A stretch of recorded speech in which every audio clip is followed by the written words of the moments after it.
more coaches, expanding access, and creating community-driven sports programming that puts kids and fun first. We're working on that story. We hope you'll join us. Visit takebacksports.org to learn more.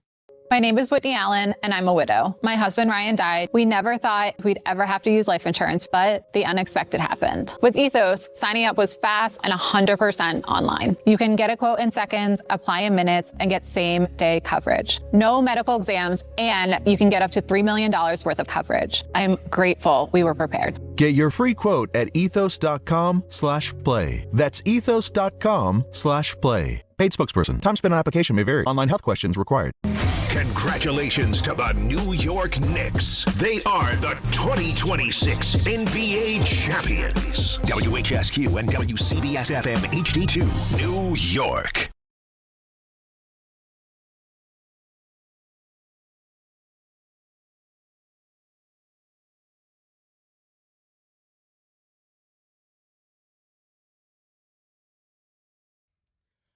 Oh, yeah, here we go. No Chris Carlin. Bart Scott will be joining us.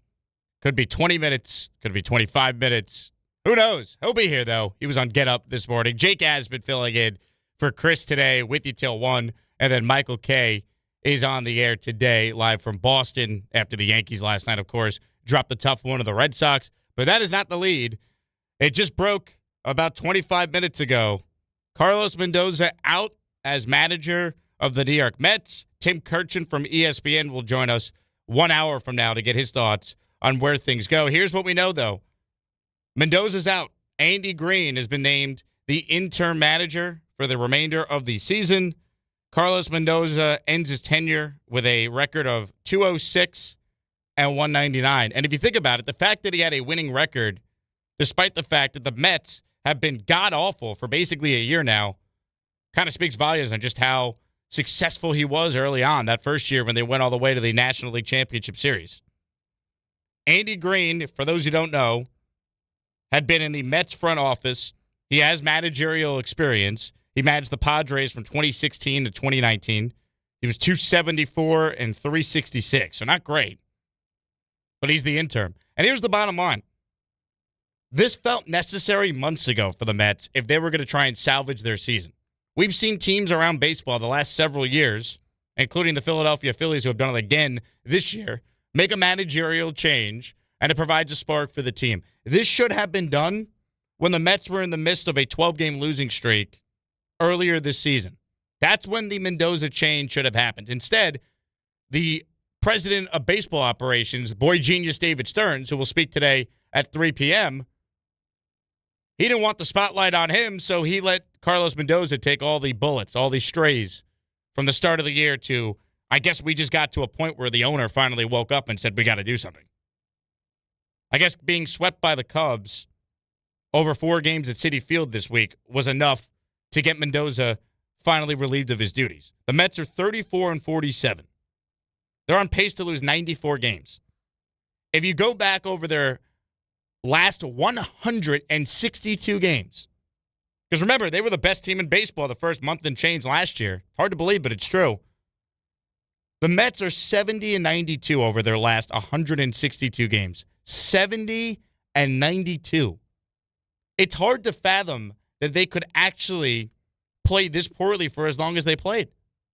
A team with the payroll they have, a team that signed Juan Soto to the largest contract ever given out in professional sports, and they're going to miss the playoffs in the first 2 years of a contract that runs for 15 years.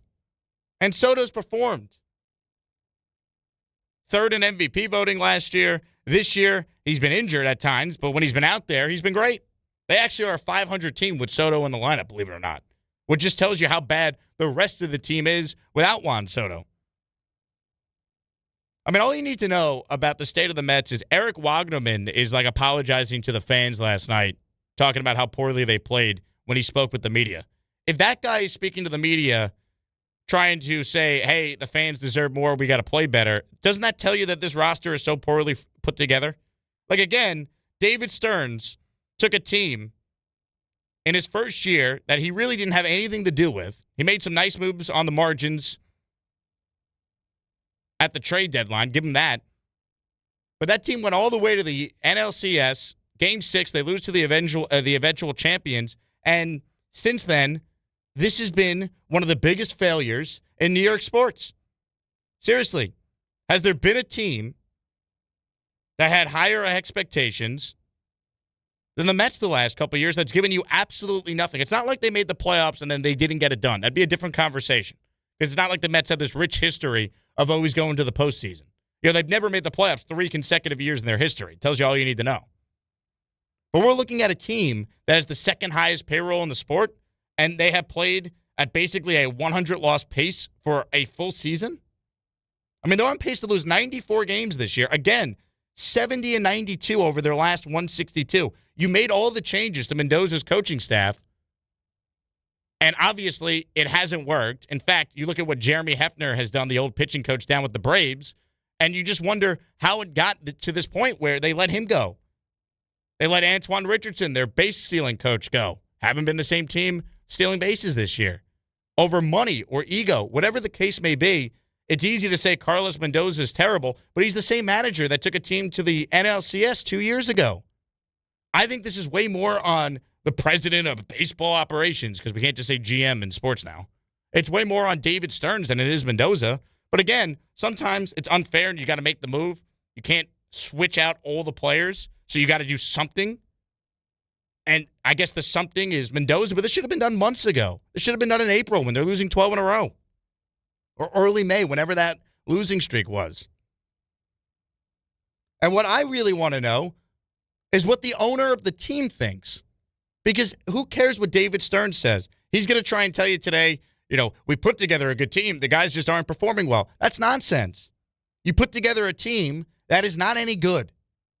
Yes, there's injuries. Every team has injuries. The Yankees are playing without the best hitter in the world right now. And Giancarlo Stanton. And Max Fried. And Cole missed all of last year. And he missed a lot of this. Like, every team goes through injuries. That's the game. When your payroll is what it is, shouldn't you have better depth? Where's the starting pitching for the Mets? David Stearns, he won't pay any big-name pitchers. Great, so he'll trade for one that will give up 10 earned runs in his second to most recent start. Peralta was better last night, but who cares? I feel for the Met fan because they thought when the ownership change happened, things were going to change. That Steve Cohen was going to be the great fixer to all their issues. It was all the Wilpons. That's what Met fans would tell you. It was all ownership. And I'm not going to sit here and tell you the Wilpons were good owners. They obviously weren't. But Steve Cohen, I went back and listened to his introductory press conference this morning. He talked about how they were going to go out there and be a sustained, great franchise. He said that if they don't win the World Series within 3 to 5 years, it'd be a major disappointment. How about missing the playoffs in most of those years? Steve, it's not like you're going to the playoffs every year and coming up short. That's the Yankees. And we could get on Brian Cashman and Aaron Boone. They haven't broken through. They only have the one World Series appearance since 2009, all that. But at least they give you a season. The Mets have not had a season. And if it wasn't for the Knicks, we would be hammering the Mets a lot more than they actually have been hammered by people in this town who cover the team and talk about them on the radio. Missing the playoffs 2 years in a row with the highest payroll in the sport is insane. They added Juan Soto to a team that went to Game 6 of the National League Championship Series and have proceeded to go out there and play like a team that is on a near 100-loss pace since mid-June of last year. 70 and 92 over their last 162. That's insane. Again, where's the owner? We're going to hear from Stearns later today. Who cares? What's he going to say? He told you it wasn't Mendoza's fault because if he fired Mendoza, it's him admitting a mistake that he hired him. It's him admitting a mistake that changing Mendoza's coaching staff but keeping him didn't work. In fact, it got worse. Again, you look at where the Mets are right now, and it's easy just to blame the manager. And I'm not telling you Mendoza is blameless, but this is way more on the person who put the team together, the roster construction, than it is on the manager, who, again, actually finished with a winning record. How many Met managers who managed at least parts of 3 seasons in their franchise's history actually finished with a winning record? Probably not many. 206 and 199. I don't think Mendoza just forgot how to manage. I think they neutered him when they've made him fire his entire coaching staff, and the team got worse. Where are the big moves for the Mets that are going to put them on the same level as the Dodgers? That was the team that Cohen referenced in his introductory press conference. The only thing the Mets do, similar to the Dodgers, is spend money, but the Dodgers win. And again, Cohen said if we don't win the World Series in 3 to 5 years, when he got hired and he spoke to the media in November of 2020, it would be a major disappointment. They can't make the playoffs. And just firing Carlos Mendoza now, I guess it had to be done. Maybe they felt like the players just quit on him, but it's going to make no difference. The time to do it would have been way earlier in the year when you try and spark the team, as what the Phillies did a couple of years back when they fired Joe Girardi and ironically went to Rob Thompson, and even this year when they fired Rob Thompson and went to Donnie Baseball. This doesn't change anything, man. I want to hear from the owner. I want to hear what Steve Cohen has to say about the guy that he stuck his head out for and said we needed to get to run our team. It's not like Milwaukee is doing terrible without David Stearns. How have they been? Right? They lost him. They lost their manager. Craig Counsell goes to the Cubs, and the Brewers have just owned the Cubs every time they play, it feels like, including in the postseason. So where's this genius of David Stearns? And I'm going to play some sound from some comments that Ken Rosenthal, a longtime MLB reporter, said yesterday on his podcast, Foul Territory. This was Ken Rosenthal talking about David Stearns and the condescending nature of his take here. I'm going to go off on after everyone hears it. Take a listen. Certainly Stearns has had 2 years of poor decisions in many cases. Not all, many. And at the same time, Steve Cohen waited 2 years to get David Stearns. That was after having 3 GMs in 4 years or something like that, 4 and 3 years, whatever the case might be. They ran through people while waiting for David Stearns. It was 4 and 3 years. I don't expect Steve Cohen is going to be too quick to fire David Stearns when all the reasons he wanted him, the good things that happened in Milwaukee, still are part of his history. He has done a lot of good things in the past. He's a smart guy, is relatively humble. Actually, I shouldn't even say relatively. He's humble. He gets it. He gets that they're failing, and he gets that it's on him. I mean, one more from Rosenthal before I properly tee off on that just ridiculous line of thinking.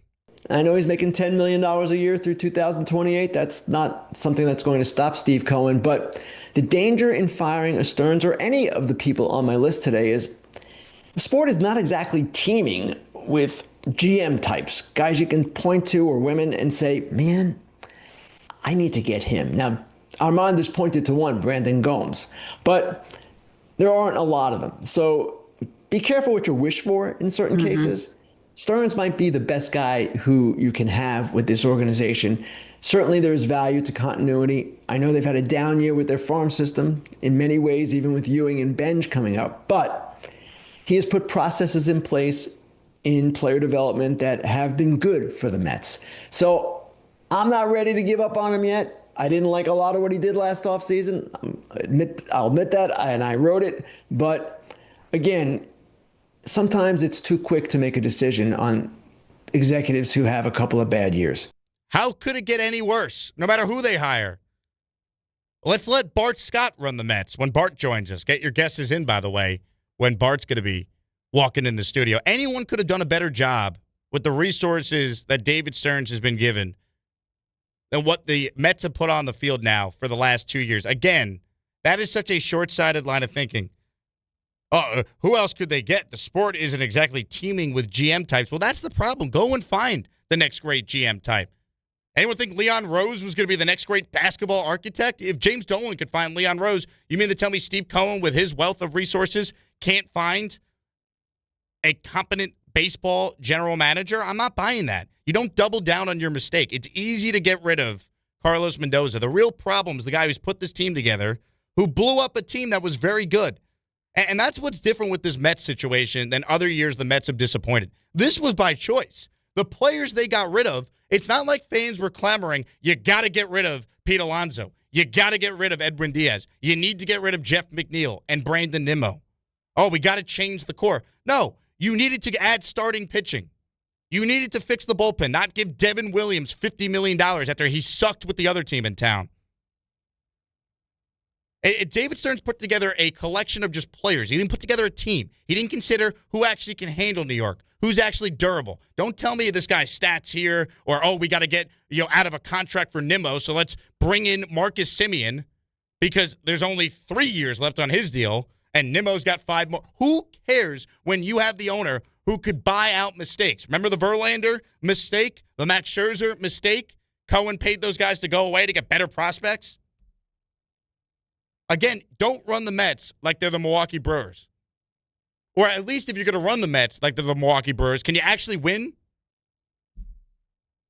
Right? I mean, that's what I don't understand with all this. And this is not a second guess, because I did shows all offseason talking about this, whether I was filling in for Michael or doing it in this time slot or any time slot. The Mets issue last year was not, they're just offense, couldn't score runs. They couldn't pitch. Look at the rotation the Mets have. Where's the pitching depth? Where are their top prospects supposed to take a step forward? Nolan McLean's been bad this year. Can we say it? Remember the debate? Cam Schlittler, Nolan McLean? He hasn't been good. Senga's been terrible. They already got rid of Peterson. What's happened to him? How has everyone gotten worse? Well, maybe because you got rid of the pitching coach that was really good. The Mets pitching lab. It is such an organizational failure, and it starts with the owner who promised this team that things were going to be different. He promised the fan base that they were going to be great. They're going to win the World Series in 3 to 5 years. Otherwise, it's a major disappointment. They can't even make the playoffs. Thank God for the Knicks. I hope most Met fans out there are also Knicks fans. Because at least the one orange and blue team that you root for gave you a world title that will last forever. And we'll talk more about the Knicks later on. There's some new information out there about Mitchell Robinson's future. But, of course, this is the story of the Mets. 800-919-3776. Jake Asman in for Chris Carlin. Bart Scott going to be joining us in just a little bit. Let's get the guesses on the air. Tom Bauer, Ray Dinahan. It's 10:17 and 14 seconds. When will Bart Scott walk in the studio here on Friday? Tom, I'll start with you. Well, let's see. My guess is Bart's going to take a little bit of time getting away from Get Up. I'm going to say 10:32. 10:32. Ray? I'm going with a 10:28. 10:28. I will say 10:27 and 40 seconds. Oddly specific, but why not? That's extremely specific. You just want to give yourself the whole minute while you're at it. That's right. When we play, we take the full 60. I said 10:28. 10:27 then. Any point at that time, get the full 60. 10:27. Lock it in. I think Bart's going to be fired up to give some takes on Mendoza losing his job. Andy Green taking over. It's amazing how bad this got for the Mets. Again, I don't know if firing Carlos Mendoza in the midst of that 12-game losing streak at the beginning of the year would have done a whole lot, but at least would have given you a better chance to turn it around. Right now, what are you turning around? There's nothing to turn around. They're 34 and 47. They played 81 games. They're at the exact halfway point of the season.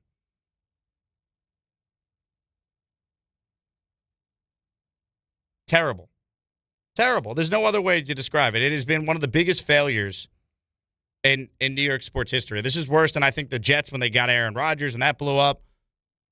You go down the line of biggest disappointments in sports. What's happened with the Rangers and their team.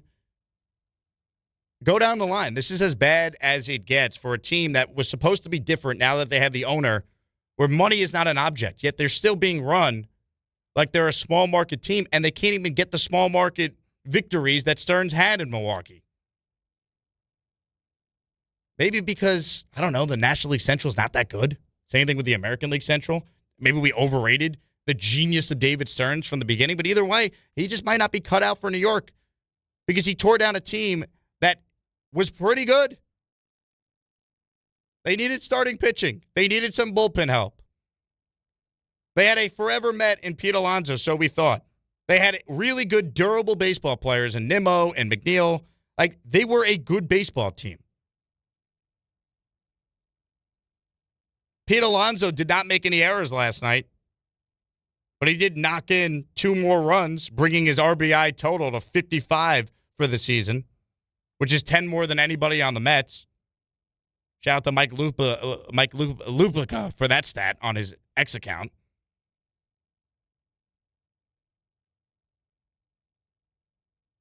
I mean, I'm sure the Mets are analytically better, though, if you ask David Stearns. They don't need Pete Alonso. Run prevention as they go out there and do something that only the 1962 Mets ever did. The entire infield making errors the other night. At least that team was an expansion team. You'd laugh at how bad they were. Ha, ha, ha. This is just a joke.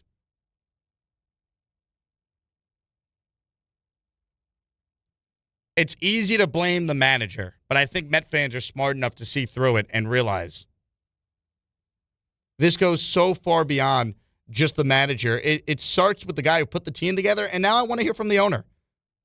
You know, his statement that he put out saying it's no secret we've disappointed this year. You think? How about you speak? Remember Steve Cohen would tweet all the time when things were good? And now he's got his tail tucked in between his legs when the team's awful. April 15th, Steve Cohen tweeted, after the Mets lost to the Dodgers, nobody likes to lose, but I saw some green shoots tonight. On offense, Lindor had 2 hits, including a homer. Bichette got a double hitting the left field, as opposed to recently being right field prone. Benj got a solid hit. Soto started his running progression today. Simeon hit a shot that might have been a home run on a warmer night. Finally, Nolan McClain pitched an outstanding game going 7 innings. Hang in there, fans. We will turn this around. We have not heard from Steve Cohen since. Actually, I take it back. April 23rd. That was a big boy moment for Bo. Great to see. That's the last time we heard from the owner, who said to Met fans, if we don't win a championship in 3 to 5 years, it's a major disappointment. Well, we're in the 5th year right now, and this team's going to miss the playoffs for the 2nd year in a row. And they've missed the playoffs a lot under this guy's ownership. And that was supposed to change because the Met fan was told it was only money as to why they weren't on the same level as teams like the Yankees and the Dodgers.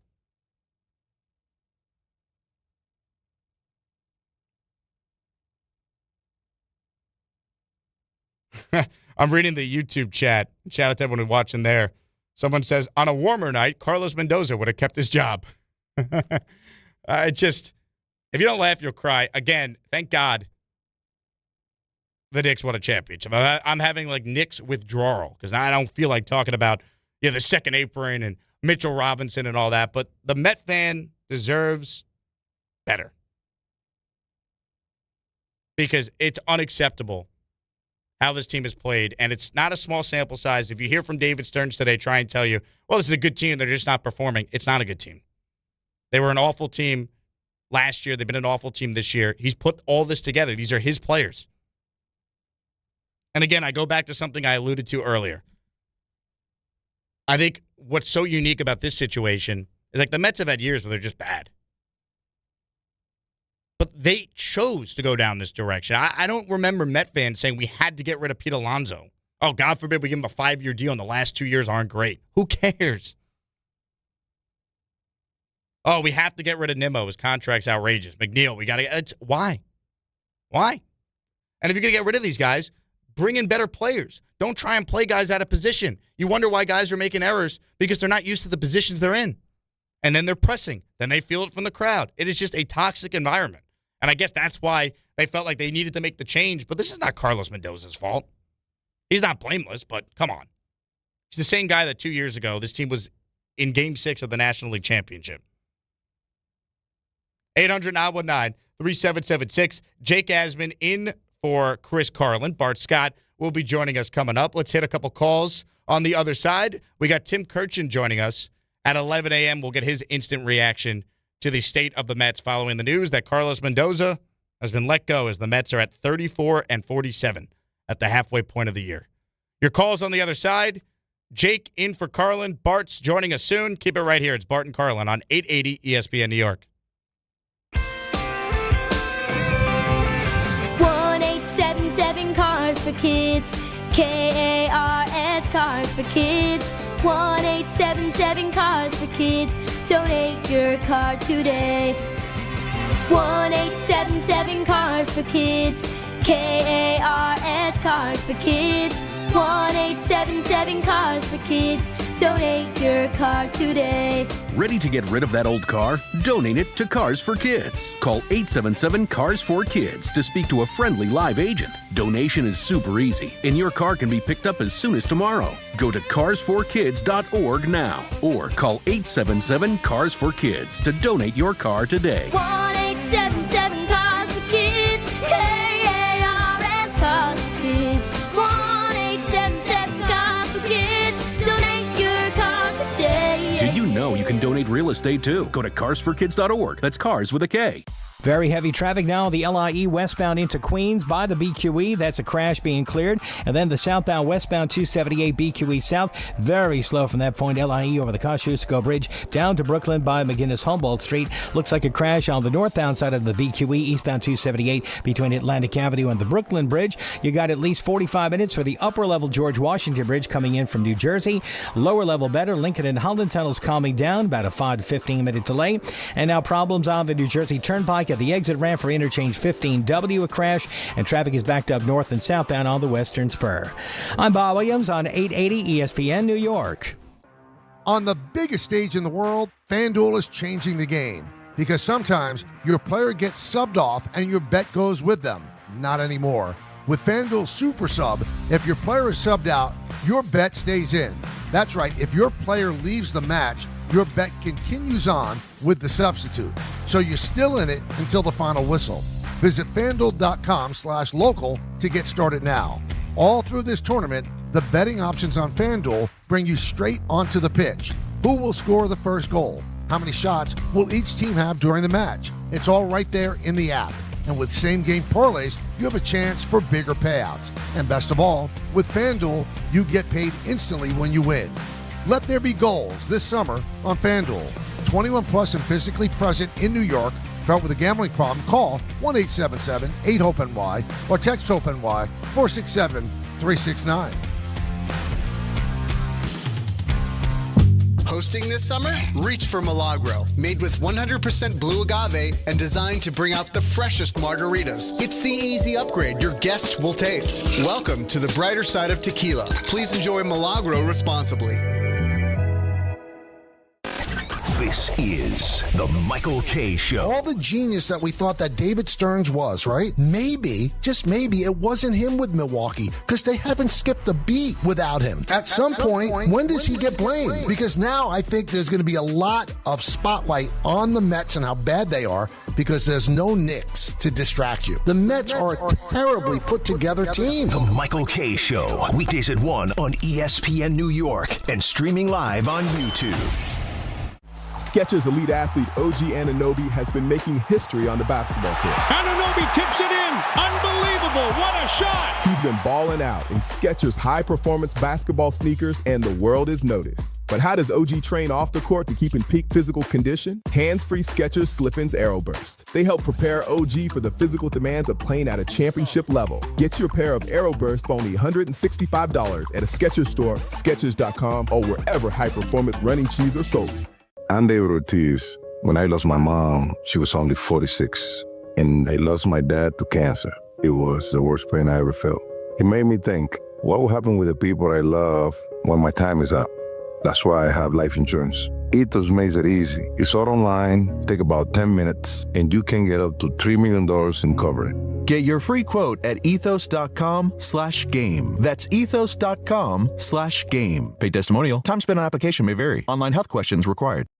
If Twisted Tea Hard Iced Tea was your best friend, it would be the kind of friend that starts an impromptu dance party in the supermarket aisle that turns into an all-day pool party rager at your place, and you don't even own a pool. Twisted Tea Hard Iced Tea turns any day into a legendary adventure. It's smooth and refreshing real iced tea with just the right kick of alcohol. Twisted Tea Hard Iced Tea. Keep it twisted. Twisted Tea Brewing Company, Cincinnati, Ohio. Please drink responsibly.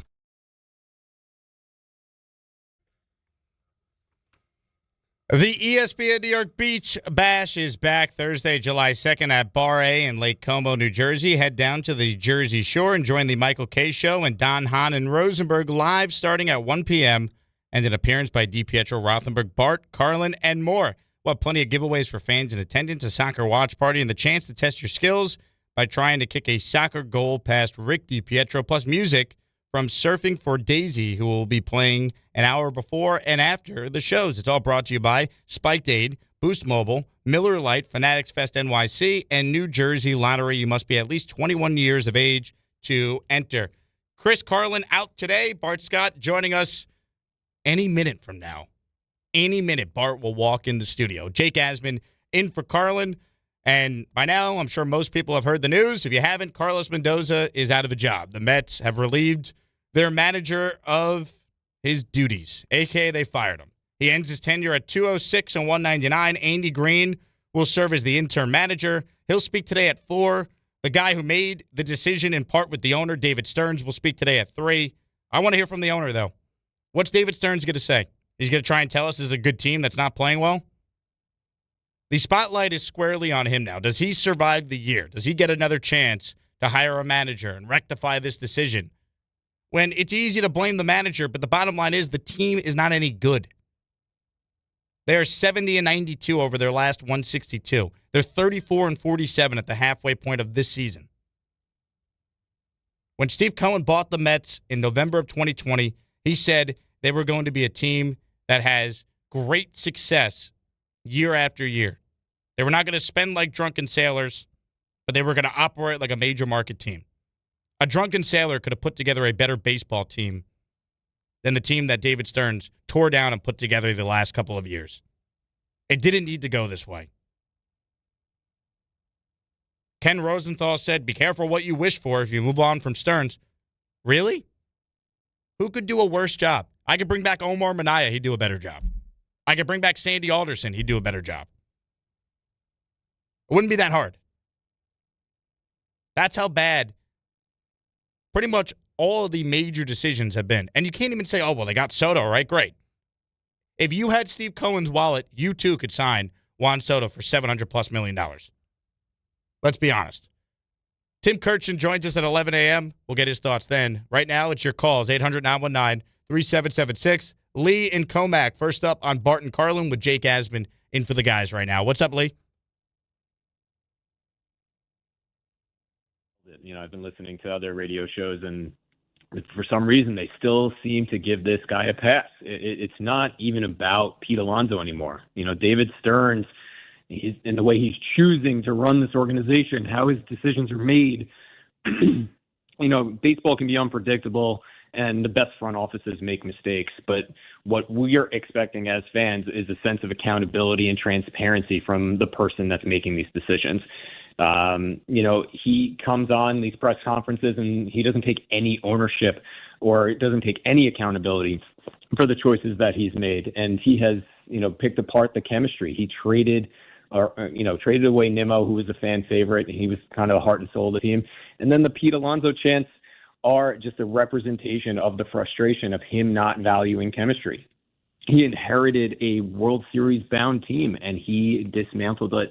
And then, you know, ultimately he fried his bullpen last year and tried to put a Band-Aid over a gaping wound at the trade deadline and then further dismantled the team in this offseason, and it's been a train wreck ever since. But thank you for nailing the point with your opener today. Lee, I appreciate your takes. Thanks for listening. Look, the bottom line is David Stearns took over in 2024. The roster was not a hopeless disaster. Instead of making major moves right away, I think his initial plan was to let it play out, and if they don't make the playoffs, they don't do much, he could break it down, and he could have done what he did this offseason a year earlier. But they had the success they did in 24.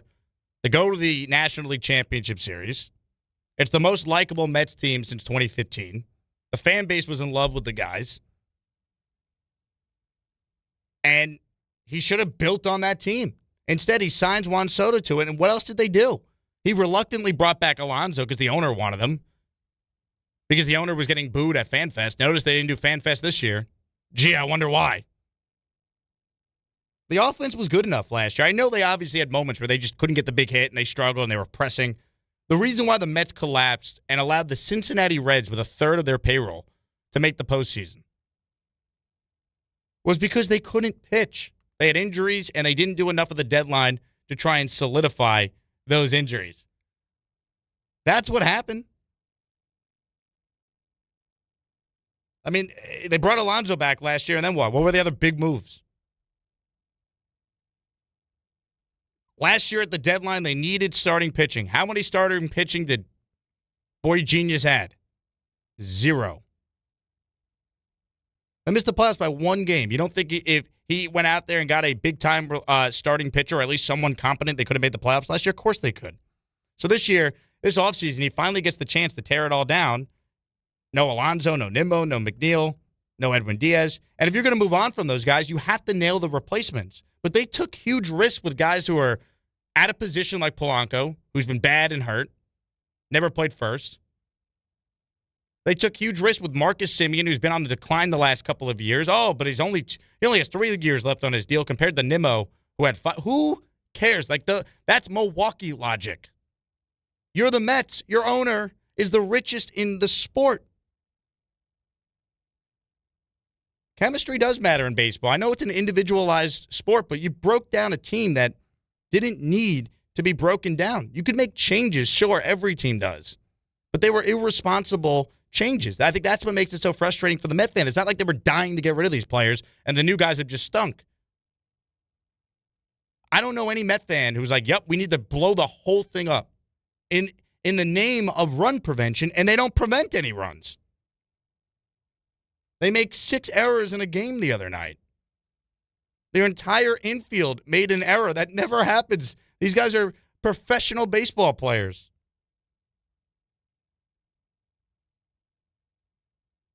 I don't understand why anyone should give this guy the benefit of the doubt because he was a big name in Milwaukee. They've been able to win without him since. And their manager. It's on him. Again, if Steve Cohen's going to stick with David Stearns, come out and say it. Let's hear from the guy who said things were going to be different under his ownership. They haven't been different. They've been worse, you could argue, because you actually had hope as a Met fan. With the Wilpons, it was convenient to say, well, we don't spend money, so we can't win. You're spending money, and you're actually just as bad, if not worse, if that's even possible. 800-919-3776, number to call to be part of the show. Jake Asman in for Chris Carlin. Bart Scott joining us at some point in the very near future. At Jake Asman on X, Instagram, and YouTube if you want to weigh in there. We're streaming the show, of course, on the station YouTube account, and we ran a poll. How do you feel about the Mets firing Carlos Mendoza? Your options were he deserved to be fired, he shouldn't have been fired, it should have been Stearns, it should have been Stearns and Mendoza. 41% of the vote, it should have been Stearns. 32%, it should have been Stearns and Mendoza. 14 and 13% of pop, he deserved to be fired, he shouldn't have been fired. Ladies and gentlemen, Bart Scott has entered at 10:37 and 41 seconds. Nobody had that on their cue card. This is the latest I've ever been. What happened to you? Well, I had to shoot the Disney segment after the show goes off the air at 10 o'clock. We shoot a segment that's for the Disney Digital. So what happened was Shams had to go over the first take. Vincent Goodwill had to go over the first take. Did he bring his participation trophy with him? He probably does. It looks like Gaylord Fokker, right? Ninth place trophy. So that means that me and Tannenbaum had to do the extra segment. So that's the segment you don't see. That starts about 10:05. It's probably about a 10 to 15-minute segment. Were you guys breaking down Carlos Mendoza being fired? No, not at all. But that broke while we were on the air, and that's classic. That's classic. Let me please excuse the diesel fuel as I back up over you at Stearns. Survival mode. Usually the general manager has a better relationship with the owner than the guy, because like the general manager gets to be up there. I would have did this. I can't believe he did that. He out there, what we call it, pillow talking, right? So the fact that Stearns got fired, we saw that coming. I mean, Mendoza got fired. Everybody saw that coming, but this is pretty much Stearns covering his ass. And got to find somebody to blame. It's too late. And the problem is this easily could have been done months ago if you wanted any chance of trying to spark your season. But now it's way too late when you're 34 and 47 at the midway point of the year. And over their last 162, Bart, this team has gone out there and they have went 70 and 92. Over their last 162 games with the team he put together. But tell me the big managerial mistakes that we've seen that Mendoza cost like the Mets the game because he didn't do a good job, or he didn't make the right move, he didn't pull somebody out, he didn't put in a pinch runner or somebody like that. show me the big screw ups that he had. I can point out a bunch for Stern, but he's not being held accountable. So it's classic general manager 101. Hurry up and find somebody to blame and fire him before they can blame it on me. This goes even beyond just Stearns at this point, because we know he put together a terrible baseball team. All the moves, as you could go through, and I've been doing the first 40 minutes of the show. They're screaming about obvious. This is the owner. When do we hear from the owner who said, if we don't win a World Series in my first 3 to 5 years, it's a major disappointment? We're in the 5th year, and guess what? Forget the World Series. They can't even sniff the playoffs with the second highest payroll in the sport. So if Mendoza, meaning if Cohen would have fired Stearns, what is that saying about his decision making? Because this is the guy that he believed in. This is the guy that he waited for. This is the guy that he targeted. So that's like lying to yourself, telling you that you picked the wrong wife, right? And you got to lie to admit for yourself. Or do you do what most billionaires do? Double down and try and prove themselves right. And firing Mendoza saying, oh, it was his fault. Well, he only managed the players that you brought in. You're out of people to fire. You got rid of it. You basically neutered Mendoza before the year even started by making him fire his entire coaching staff, and that has been an abject failure. And who hired the new coaching staff? Right, David Stearns. And who let Pete Alonso walk out the door? David Stearns. And who projected that, we can move some guys around, and yeah, he's never played first base before, but he's going to come in and play first base for us. David Stearns. Yes. So who brought in Senga? Did he bring in Senga too? Senga was before he was in town. Okay. We saw Peralta yesterday be better, but once again, we saw defensive lapses in performance. These are guys that he brought in that were supposed to make the infield so much better, right? Surrounded around this good pitching staff.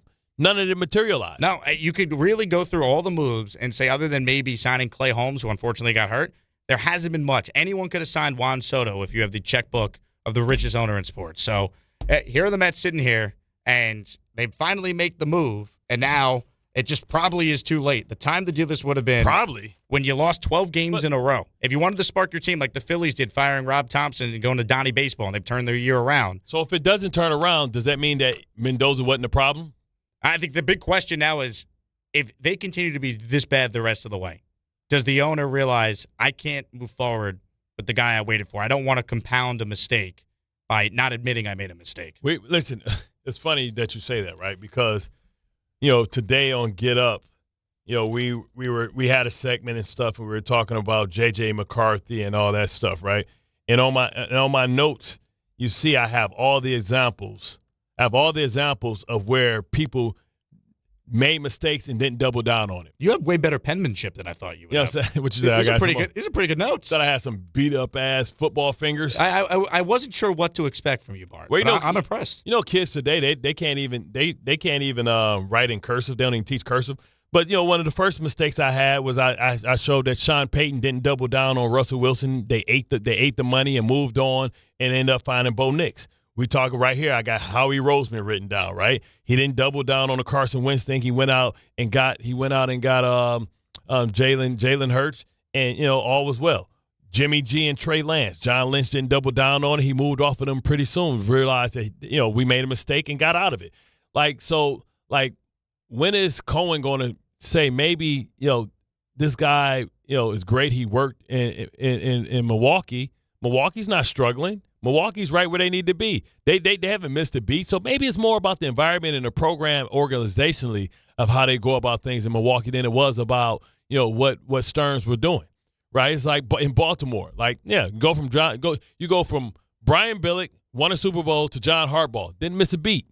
Right? Because it's so much bigger than just the general manager. It's like when you have a structure, you have an organizational way about going around things. Right, I bet you if Cohen within his businesses, if he can afford to lose one or two people, and it keeps moving because he's created a culture, he's created an identity. Everybody knows what's expected of you. They're held to a high standard. And if you don't get it done, you get released. Here's the thing: I'd love to know how Steve Cohen would react if someone ran his businesses the way David Stearns has run the Mets the last 2 seasons. I'm sure he would be cutthroat. Right, this guy is supposed to be. Look at the money he's wasted. Have you seen the show Billions? Right, the Bobby Axelrod character is loosely based on Steve Cohen. we were thought this guy was going to be Steinbrenner reincarnated. Now he's finally making the managerial change, and it's far too late for it to have a real impact. You know what's different from running a business and running a team? Emotion, right? Because most of your workers, you don't get emotionally invested. Like, they come to work, they leave. You understand it's a business relationship.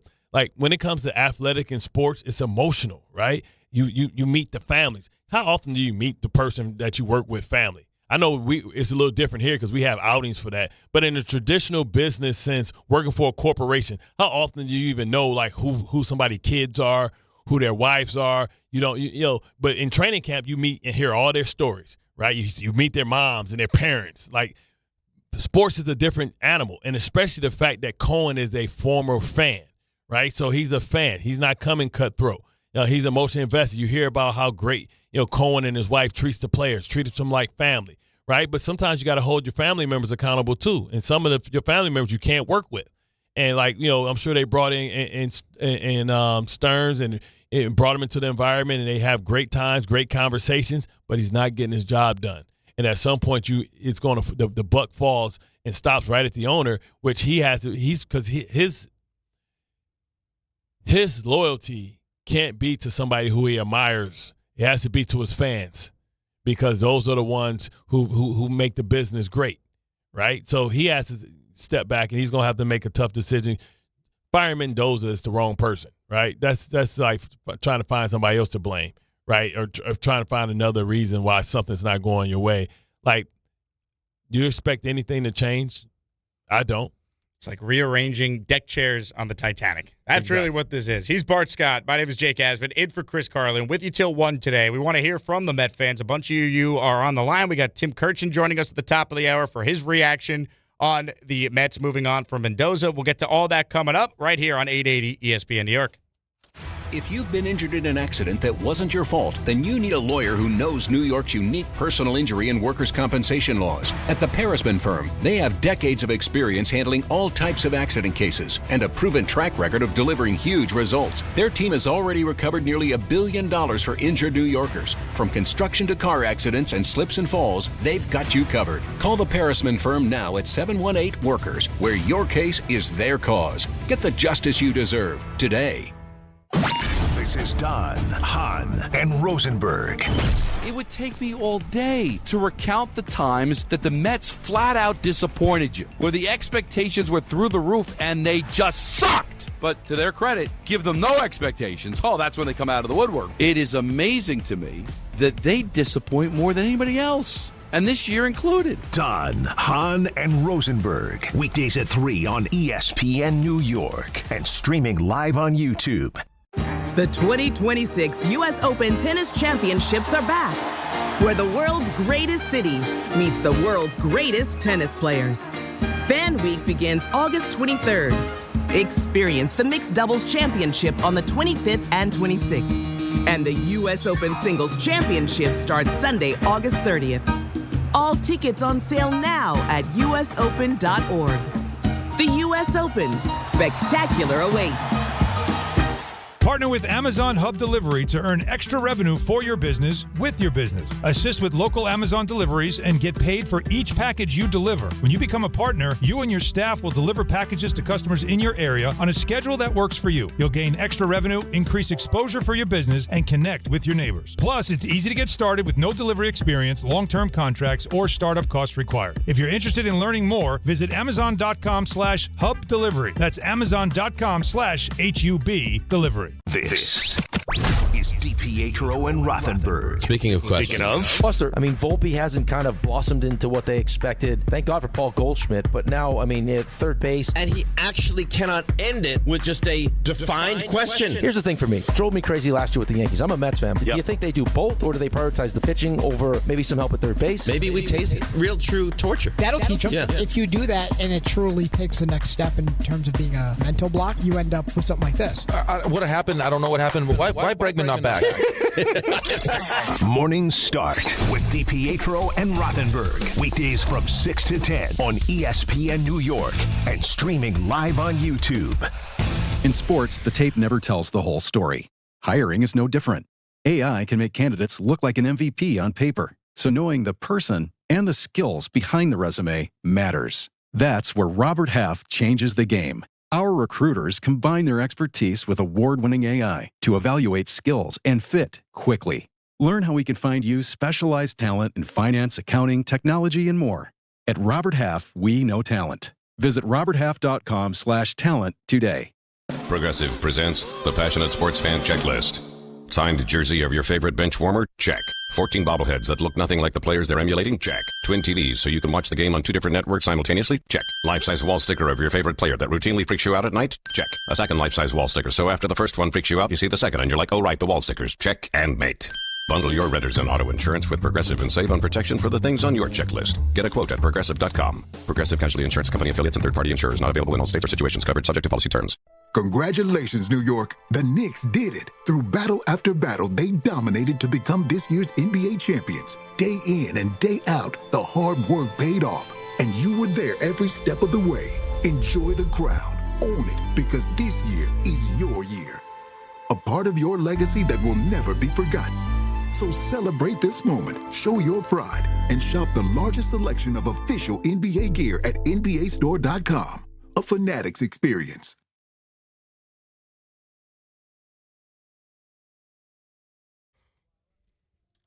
Bart and Carlin right here on 880 ESPN New York. No Chris Carlin, Jake Asman in for Chris. Bart Scott hanging out. We're watching Bart on TV right now, and Peter Rosenberg, a huge get-up ESPN New York presence today on the station. Yeah, man, I think they got a big cage match. Brian Breaker and Seth Rollins. I used to be a lot more into wrestling.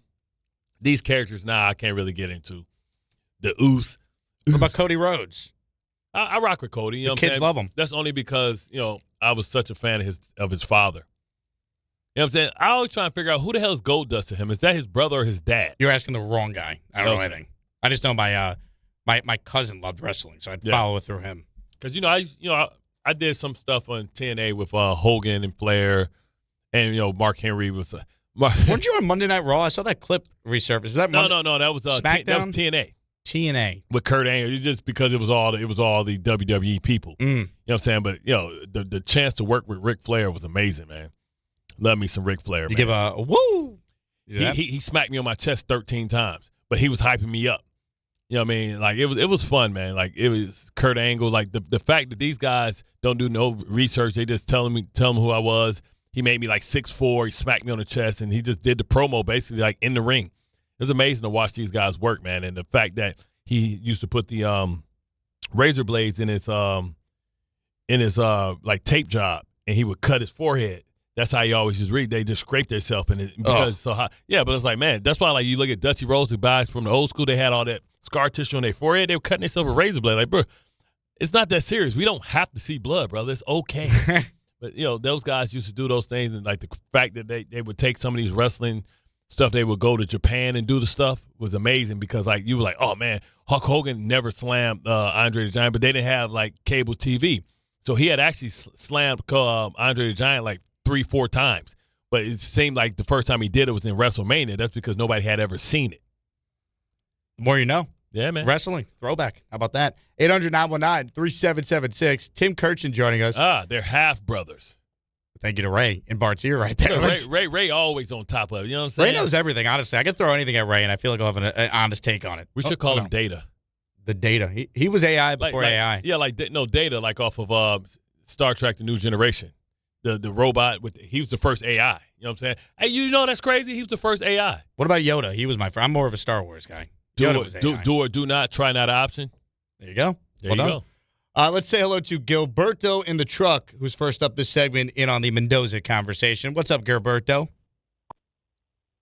What's up, my guys? Jake, Bart. What it do? Not for nothing, man. What happened to Carlos Beltran? Like you said, Jake, if he would have bought Carlos Beltran, okay? I'm sorry, let me shout out Bauer over there. Hey, Bart, give Bauer a chance to do the Power Hour. Oh, he can do it. Give the people what they want. Yesterday, you built it out 23. We want to see how far Bauer can go. I don't think he can top it. I don't think Bauer can get half of that. See, I don't think. Back to the Mets, not for nothing. if the owner cannot see the mistakes that his president of baseball operations, you guys keep calling him a GM. When he came in, he eliminated the GM title and the title above the GM, and he became the president of everything, okay? The only thing that I can see, okay, and I did my due diligence with this, is that Cohen, okay, is probably going for a tax write-off. Just listen to me 2 seconds, and then I'll go. Modifying how sports owners can write off team purchases and team losses. Thanks to a 2004 law, sports team owners can deduct the cost of intangible expenses. Gilberto, hold on. Steve Cohen, one of the richest people. He's got more money than any owner. He's got the money it cost for him to buy the Mets. He has in his ashtray in his limo. Again, it's not about. Let me get that underneath the couch. I'm going underneath the mattress. I mean, come on now. I think Steve Cohen genuinely wants to win. Otherwise, he wouldn't have the payroll he has. He wouldn't have given Juan Soto a $700 million contract. I think the problem is he was sold a bill of goods that this baseball genius he was hiring was going to resurrect the franchise. And let's be fair, everything since the end of 2024, which was not Stearns' team that went all the way to Game 6 of the NLCS, the vast majority of the moves have not just been bad; they've been abject failures. They are not just like on the cusp of being a playoff team, and they've had some tough luck, some injuries. They're awful. They're on a pace to lose nearly 100 games. Yeah. They've been bad for a full 162. They played at a 92 loss pace for a year at this point. This is no longer a small sample size. And we've been waiting for them they got a run in them. Every team got a run in them. And I think that would be the worst thing. They fire Mendoza, go on a run, lie to themselves, and then only to not try and cash in some assets. Or it hurts even more because it's like maybe if we had done this in late April and we're losing 12 in a row, we could have salvaged our year like the Phillies did with their managerial change. I think that was such a unique situation. It was the Phillies and somebody else. It was two teams. Boston fired Cora. Yeah, they're just terrible. Outside of last night when the Yankees decided not to field the baseball. So I mean somebody has to answer. I think they held the wrong person accountable, in my opinion. Tim Kurkjian will join us. We're going to have him on to get his immediate reaction to the Carlos Mendoza firing. Is David Stearns, is his job in jeopardy? Plus, we did get some labor negotiation news yesterday. Is a lockout coming? We'll get the latest on that from Tim Kurkjian. Keep it right here. He's Bart Scott. My name is Jake Asman. It's Bart and Carlin till 1 right here on 880 ESPN New York. Mornings with DiPietro and Rothenberg. Mendoza out, Andy Green, the Mets' new skipper. You wanted your pound of flesh. People were freaking out. It may not be the firing that you wanted, because that might be Stearns, but big move for the Mets right now. What's going to happen is this is going to expose the GM more. And what's next, you're going to have to decide is what are we doing with the GM of this team? Are we keeping or are we not keeping David Stearns? DiPietro and Rothenberg, morning 6 to 10 on ESPN New York and streaming live on YouTube. New York City, get ready as Fanatics Fest returns to the Javits Center July 16th through the 19th, right in the middle of the biggest sports weekend of the summer. With more than 500 athletes and celebrities, every major league, and hundreds of thousands of fans for the ultimate sports fan experience. Get your exclusive merch, rare trading cards, free photo ops, and a full tailgate zone all weekend long. Grab your tickets before they're gone at fanaticsfest.com. There are small risks in life, like trying to guess someone's name you forgot. Hey, remember me? Of course. Samantha. How could I forget? Who's Samantha? Oh, will you excuse me? We all take risks in life, but some risks just aren't worth it, like gambling without a plan. Set time limits and a spending budget before you gamble. To learn more, visit PlayResponsiblyNY.com. Please play responsibly. Must be 18 plus. Gambling problem? Call 1-877-8-HOPE-NY or text HOPE-NY. Calling hard seltzer lovers. Searching for the tastiest seltzer? Look no further. Neutral Vodka Seltzer is absolutely delicious. Made with real vodka and real juice, Neutral keeps it tasty with every sip.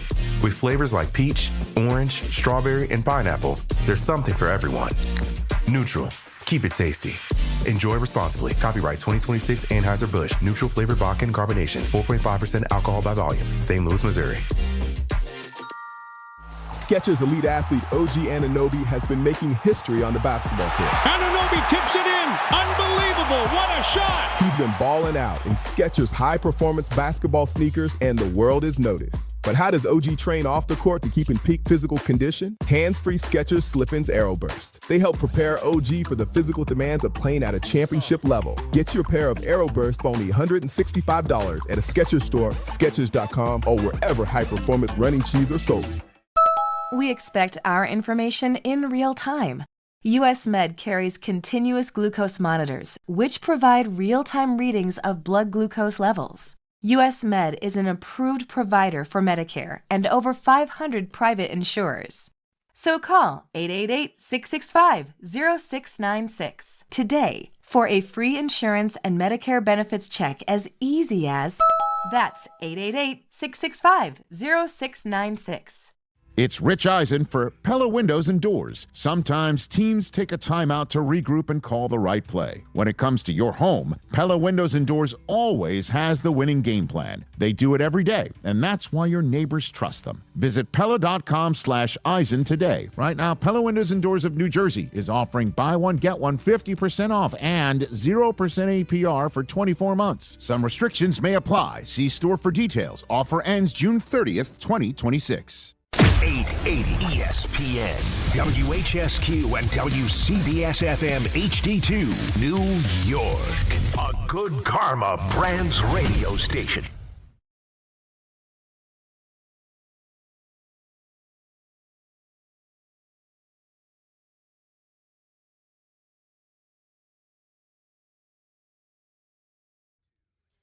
We continue here on ESPN New York. No Chris Carlin, Jake Asman in for Chris. Bart Scott sitting to my left. And the big story in New York, Carlos Mendoza has been fired. Andy Green has been named the interim manager for the New York Mets. The Mets are 34-47 at the halfway point of the year. And for more on the Mets and where they go from here, we're joined by ESPN baseball reporter Tim Kurkjian. Tim, it's Jake and Bart. Thanks so much for your time today. Appreciate you hopping on. My pleasure, fellas. How you doing? Well, we're hanging in. I mean, crazy story with this Mendoza situation, Tim. I guess no Met fan is that surprised. We're just maybe surprised at the timing. Why now for the Mets to make this decision? Well, they're 13 under. They're 9.5 out of the last wild card. They have a $375 million payroll. And since June 13th of 2025, they are 72-20 and 102. They are 30 games under 500. That's the fourth worst record in baseball. And after getting swept at home 4 games by the Cubs, which can only be described as embarrassing, especially when you make 6 errors in one game, including all 4 infielders making an error, at some point you have to do something. But let's be clear that Carlos Mendoza did not have much of a chance with this team. The roster is not very good. A ton of injuries to critical players. Starting pitchers ERA is almost 5, the third worst in the major leagues, and they have been an abysmal offensive team. 24th in the league in runs scored. Just did not see them being this bad. Do we think that Stearns is safe? Because a lot of things that you're mentioning sounds like a general manager or team president, the guy that bought the groceries type of problem, not so much a Mendoza problem. He only can coach the roster that they gave him. Yeah, there's going to be a hard look now taken at David Stearns, as there are at general managers all the time. But I think they have to, of course, just see where he goes from here. We have the trade deadline coming up. Peterson's already been traded. We'll see where they go from here. But I think David Stearns has a lot of work to do to try to figure out what to do with this roster. But when you bring in a new first baseman, a new second baseman, and a new third baseman to start a season after an epic collapse the second half of last year, it's hard to bring everything together quickly for any manager to do that. And then you have the injuries to Soto, Lindor, Luis Robert Jr. He just had no chance to get out of this, but they're going to have to really get to work to figure out a way to get way better for next year. If you are not sure about Stearns, how much leash does he have to be able to make decisions that could affect your future or the future general manager or the future manager of this team if he makes decisions and kind of, pin you into a corner? Well, again, a decision is going to have to be made about the general manager, and it's going to be a difficult decision, and it's going to be interesting. So we'll see where the Mets go from here. Part of the problem is they don't have a lot of tradable pieces in order to get significantly better with moves at the trade deadline. So I'm not sure where they go from here. And, Andy Green is the manager. He's had 3 years experience with the Padres, 16 through 19, didn't go particularly well. So he's an interim. We'll see where they go with their primary manager likely after this season. Is this an emotional decision? Because, Cohen, this was his guy. And almost him, firing Stearns is him admitting that he made a mistake as well.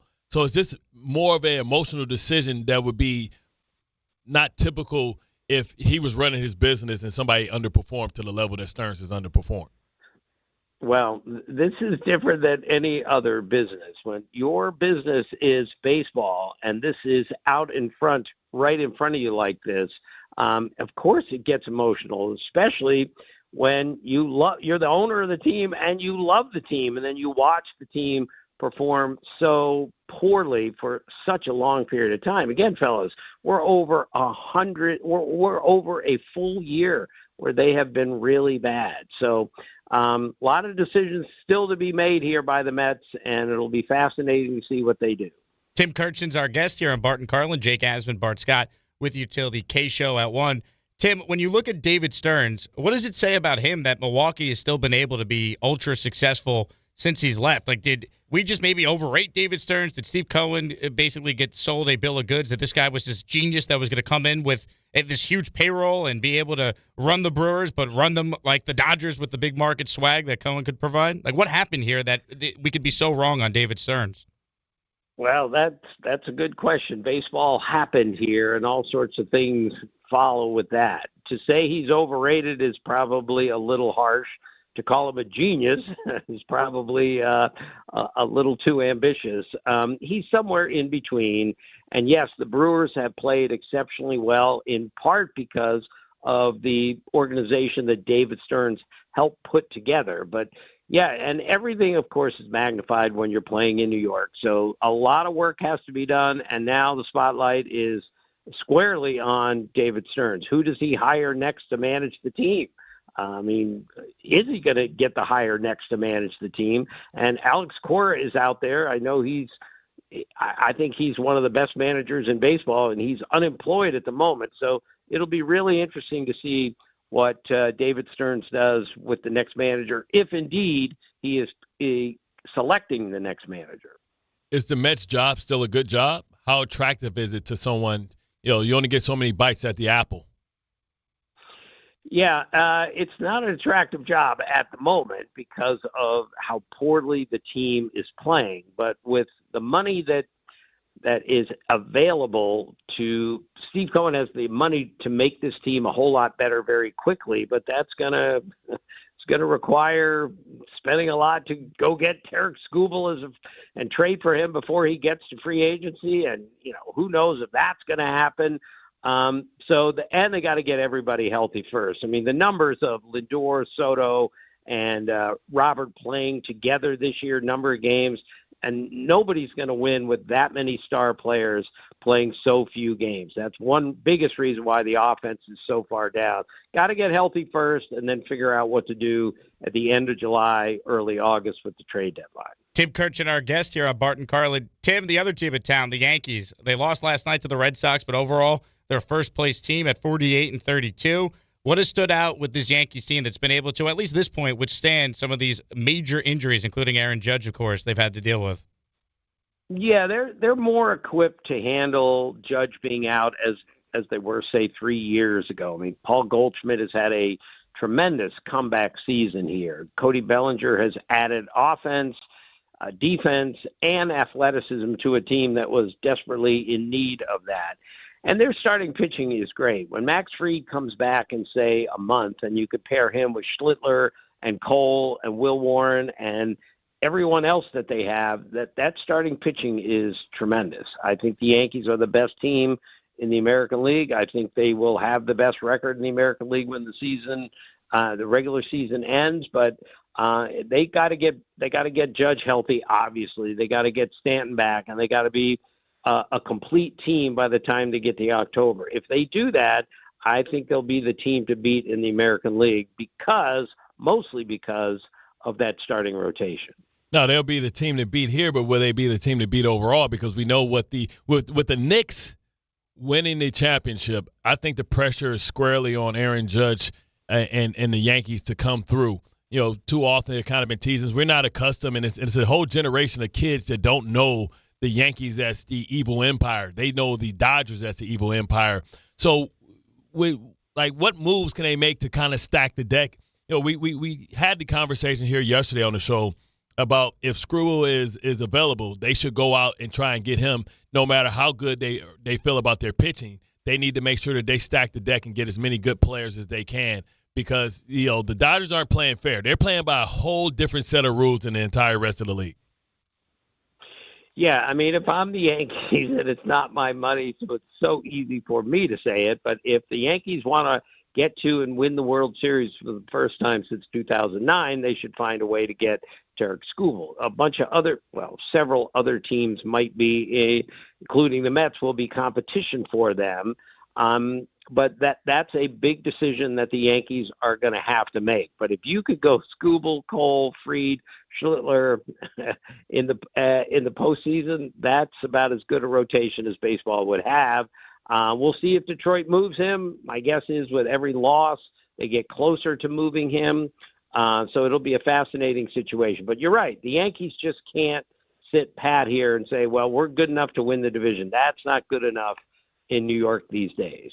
Totally agree with you, Tim. And I think with the uncertainty of even a season next year, we wanted to get your thoughts on the latest with the labor negotiations. Do you think Brian Cashman and company will recognize just the opportunity they have? Aaron Judge is 34, Garrett Cole's 35. Like, this could be their last great team they have with a chance to win it all. Do you think they will be extra aggressive at the deadline? Maybe not Skubal, but the top relievers, maybe a third baseman. What can the Yankees really do here to solidify their team? Yeah, I've talked to several executives about what next year might mean for the trade deadline this year. And the ones that I've talked to do not think there will be a significant change in the deadline moves. Like, what if there isn't baseball? How will that affect what we do? It's my understanding that most GMs will just say, we have a chance to win now. We're going to have to take it now and then figure out next year. That's what Earl Weaver, when I covered him with the Orioles, used to say all the time. If you got a chance to win this year, you go for it, and then you figure out next year. That's what I think the Yankees are going to be in, and virtually every other team. They can't do all of their decisions based on what's going to happen next year.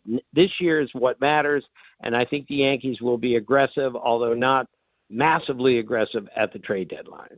You know, we're not accustomed to Judge has been pretty healthy. I know a couple of years ago he had the toe thing, and that was something. But we've never seen a 6'8", 280-pound man, and we don't know how that ages. So, with that added pressure, what does all in or over the top look like for them? When you consider that, Judge is injured this year, who knows what happens next year and the year going forward, because you don't get more healthy as you get older. Kind of works the other way around. I found out the hard way.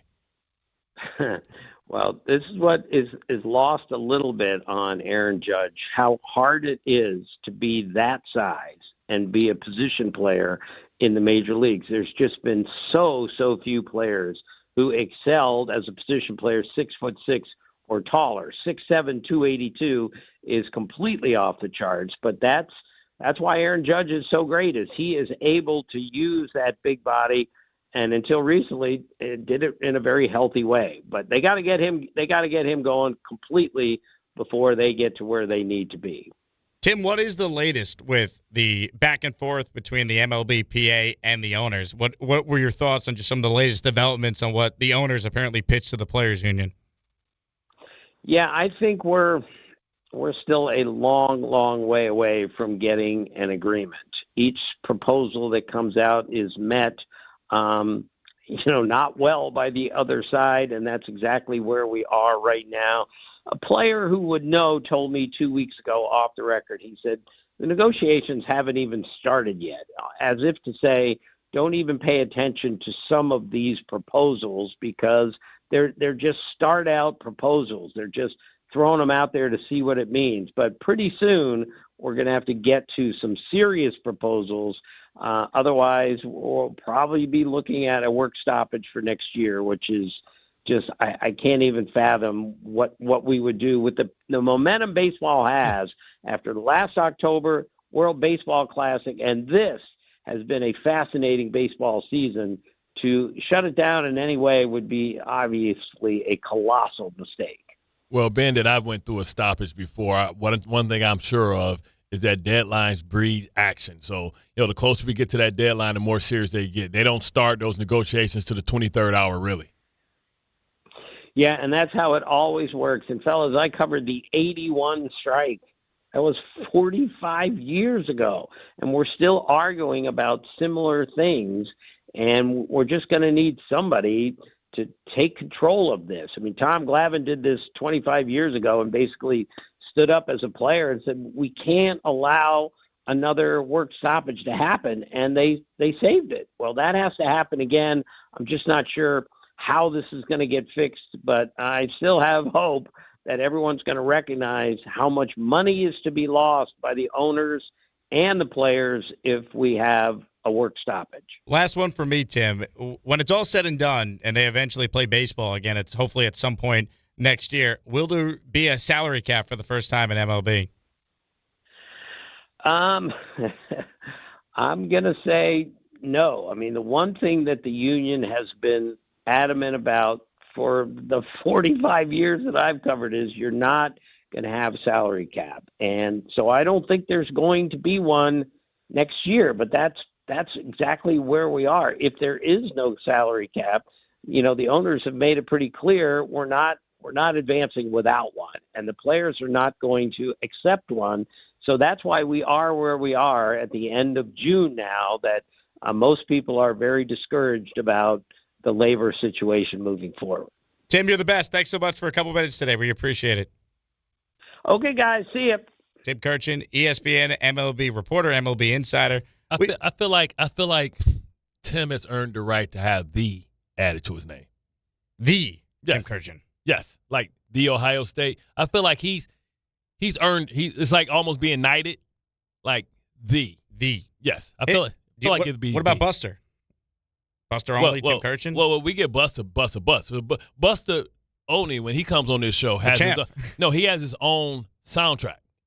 He comes with his own walk-up music. So, like, you can be I don't know, Tim doesn't really, like, have the bus type of energy. He's more matter-of-fact, so he gets the more distinguished, knighted right? The Tim Kurkjian, right? But Buster come up with the bus. We got the Buster Rhymes. Buster, what it is. Ha. Yeah, he come in, like, he get introduced. You know what I mean? So, like, we showed them both the equal respect. We just do it in different ways. When it comes to ESPN baseball, those are the first two that I'm always thinking of. He's Bart Scott. My name is Jake Asman. 800-919-3776. Again, the big story, Carlos Mendoza out as Mets manager. Andy Green will be taking over. He was in the Mets front office. He does have managerial experience. He managed the Padres from 2016 to 2019. He was 274 at 366. And Ray Dinahan told me a great stat about Andy Green.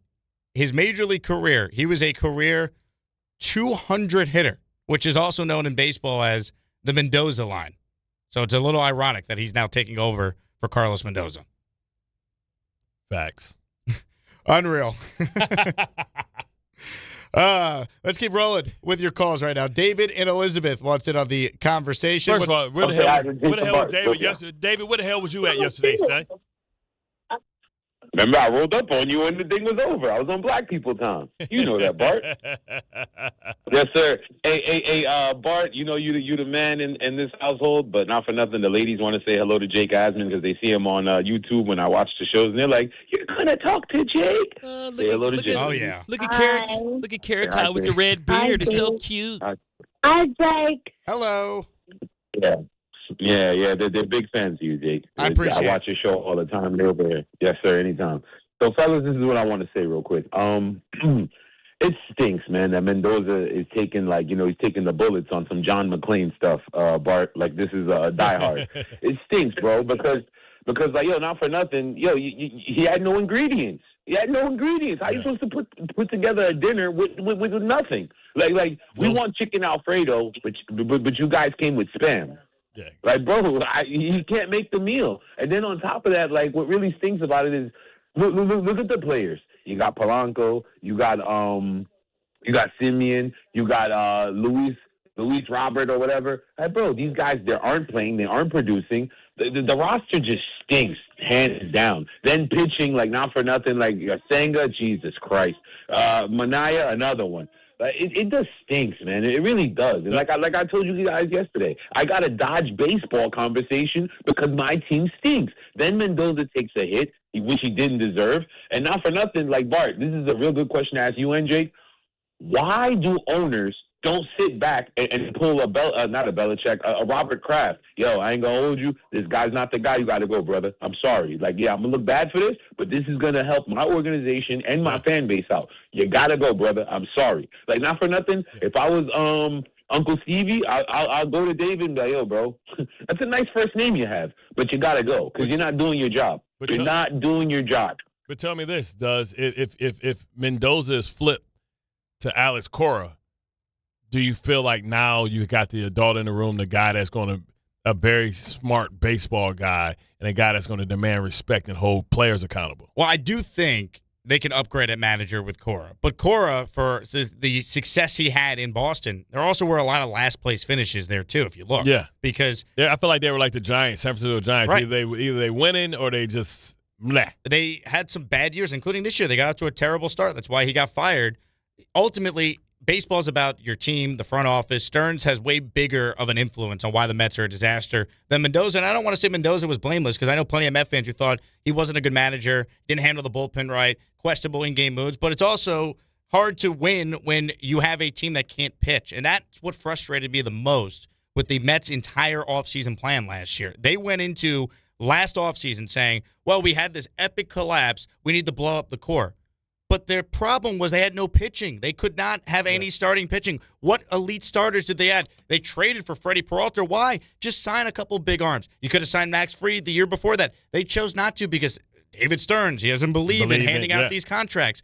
It's not like their problem was, Alonso, Nimmo, McNeil. These guys weren't hitting. The reason why they only won, they finished 80 and 82 last year, whatever it was. They missed the playoffs by a game, was because they did not score runs. So it's like, we got to blow up the core. Why?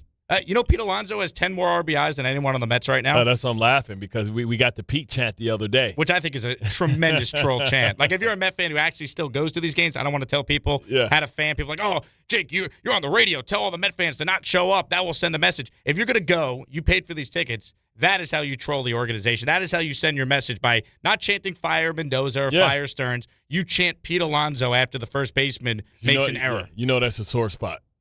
And like Tim was saying, it's like to have a guy playing first base has never played first base. To have guys going in different positions and then projecting that they can figure it out isn't the way to go. It's not a high percentage decision making. It's not something that works out. It's something that you hope to work out. And when you stuck with hope and wish in some of the decisions that you make, that is a rough place to be, right? You want to be definitive and know exactly what you're getting.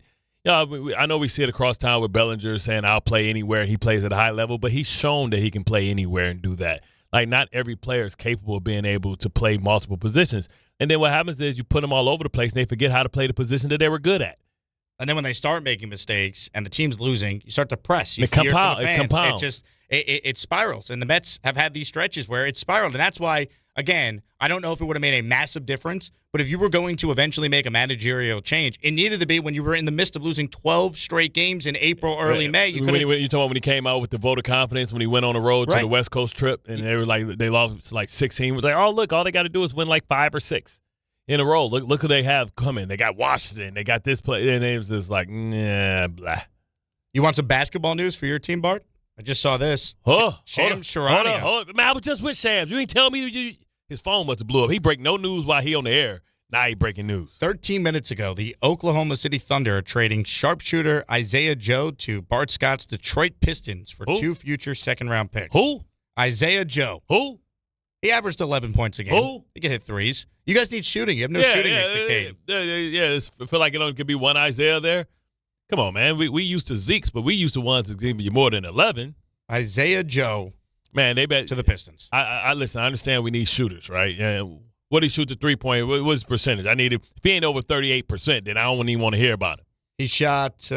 Very good question. Basketball 42.3%. Okay, okay. Now you like the move. All right. Bart's sold now. How much we get? How much he make? How much he making? Let's see. I don't want to get in my Tyler Hero money. He's not making a ton because he was a second round. So we got Tyler Hero. Like, so what I heard when I'll be over there like eavesdropping about when the insiders be over there talking, I'll be listening. I'll be acting like I'm paying attention, but I do.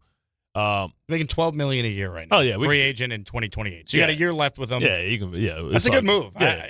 You guys need shooting. You yeah, just had Cade and no one that could shoot. Because Duncan Robinson sometimes it's like, brother, come on, man. Like he's so hit and miss. His defense so damn bad. I feel like I'm watching the white James Harden. But anyway, like I'm still hoping that the big move was out there. They got the money. We saw that the Lakers signed Austin Reed because they knew the Pistons had created enough space to try and make a big run at him. So they upped their offer, got him up out of there. Tyler Hero's still a possibility. I don't know how I feel about Zach LaVine. We know that DeMar DeRozan's going to get probably released away because I think they're in the second apron. Who else are we wishing on a star for? Trey Murphy, I heard Trey Murphy because the guys that's over there, not even Joe Dumars, the other guy, the general manager or the president over there was with the Pistons, and the Pistons got rid of him. I'm Detroit. Yeah, see, they got rid of him, and now they hating.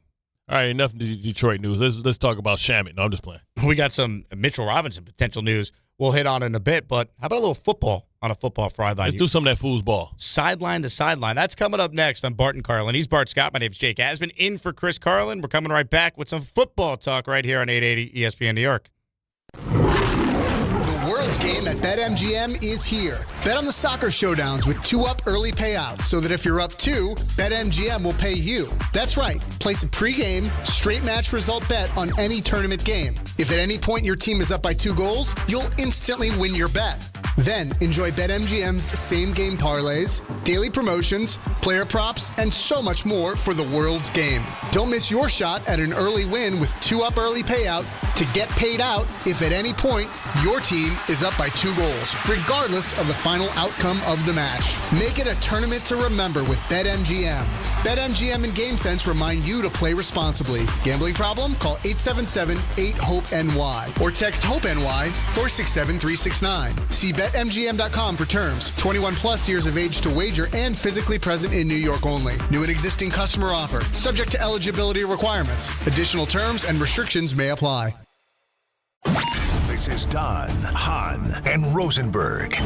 It would take me all day to recount the times that the Mets flat out disappointed you, where the expectations were through the roof and they just sucked. But to their credit, give them no expectations. Oh, that's when they come out of the woodwork. It is amazing to me that they disappoint more than anybody else, and this year included. Don, Hahn, and Rosenberg. Weekdays at 3 on ESPN New York and streaming live on YouTube.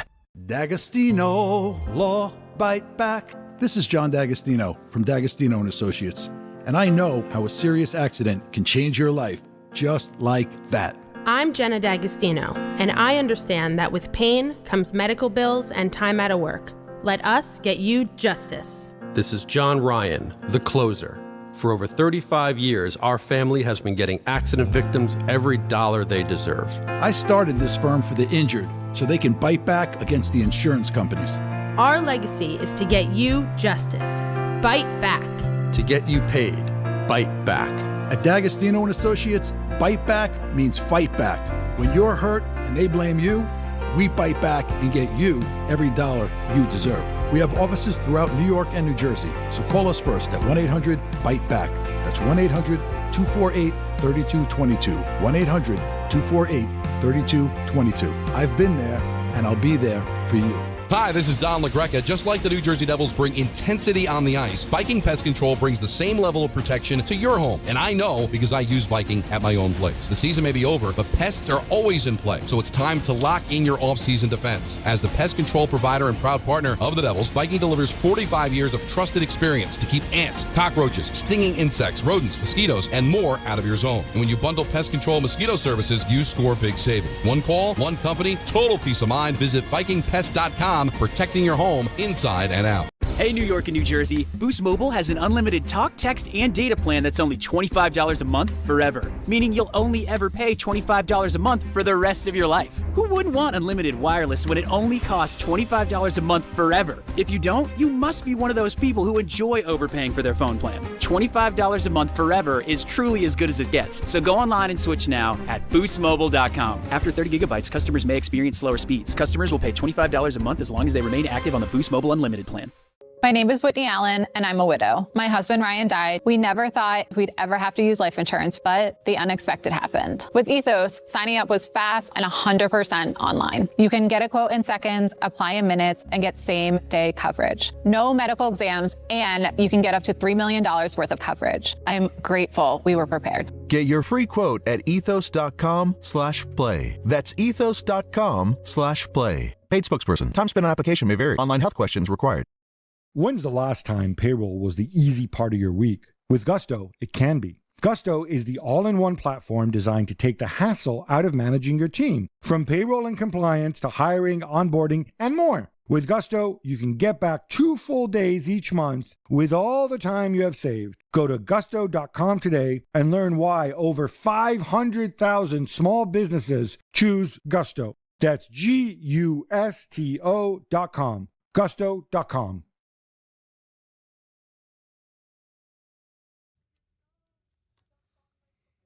Soccer fans, join RJ Santillo and Ray Santiago of DiPietro and Rothenberg, of course, this Monday, June 29th, for a watch party presented by Rothenberger Pilsner. Watch the 4:30 match at the Ansley Bowery on the Lower East Side. Enjoy Pilsner perfection since 1872 from the first German Pilsner. Come out, grab a cold Rothenberger, and join the energy with ESPN New York. That's RJ Santillo and Ray Santiago live at the Ansley Bowery this Monday, June 29th. Brought to you by Rothenberger Pilsner. How was the watch party yesterday, Bart, with you and Carlin in Hoboken? Oh, it was dope, man. Listen, what a great game to have, though, too.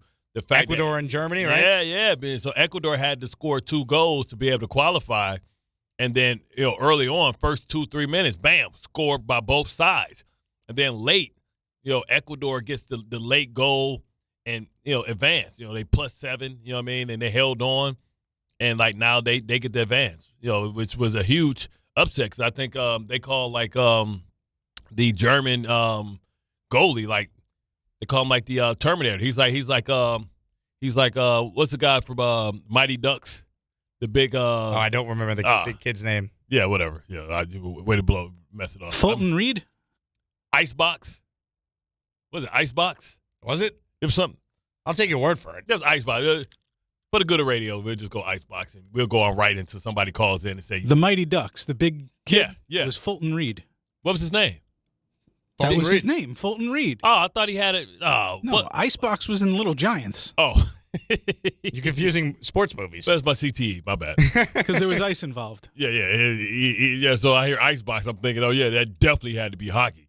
I meant to ask you this because obviously you played as a player, of course, on the MetLife turf. Yeah. Would it piss you off if you were an active player on the Jets or the Giants, seeing there's real grass for the World Cup, but you can't put that grass on there for the actual NFL teams who use the stadium? Until you realize that FIFA was paying like $1 billion. I didn't realize when the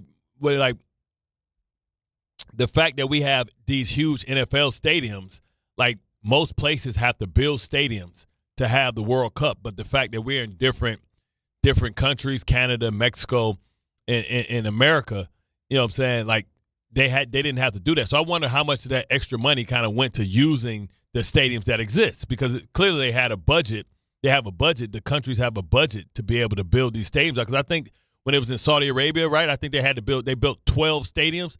And, when they leave, it's nothing else. They're just there. It's like a lot of the Olympic sites over the years. There's nothing for the stadiums when they're done being used. Yeah, exactly. Just sit there. So I wonder just how much money But the Jets MetLife and the is Giants, actually making, though. They have the money if they really wanted to do it. But to be talking fair, about two NFL franchises in New York that share a stadium. But to be fair, like the Ravens get away with it, right? Because the Ravens have moved from turf to grass, and they figured out. And J.K. Dobbins hurt his Achilles on grass when they had grass.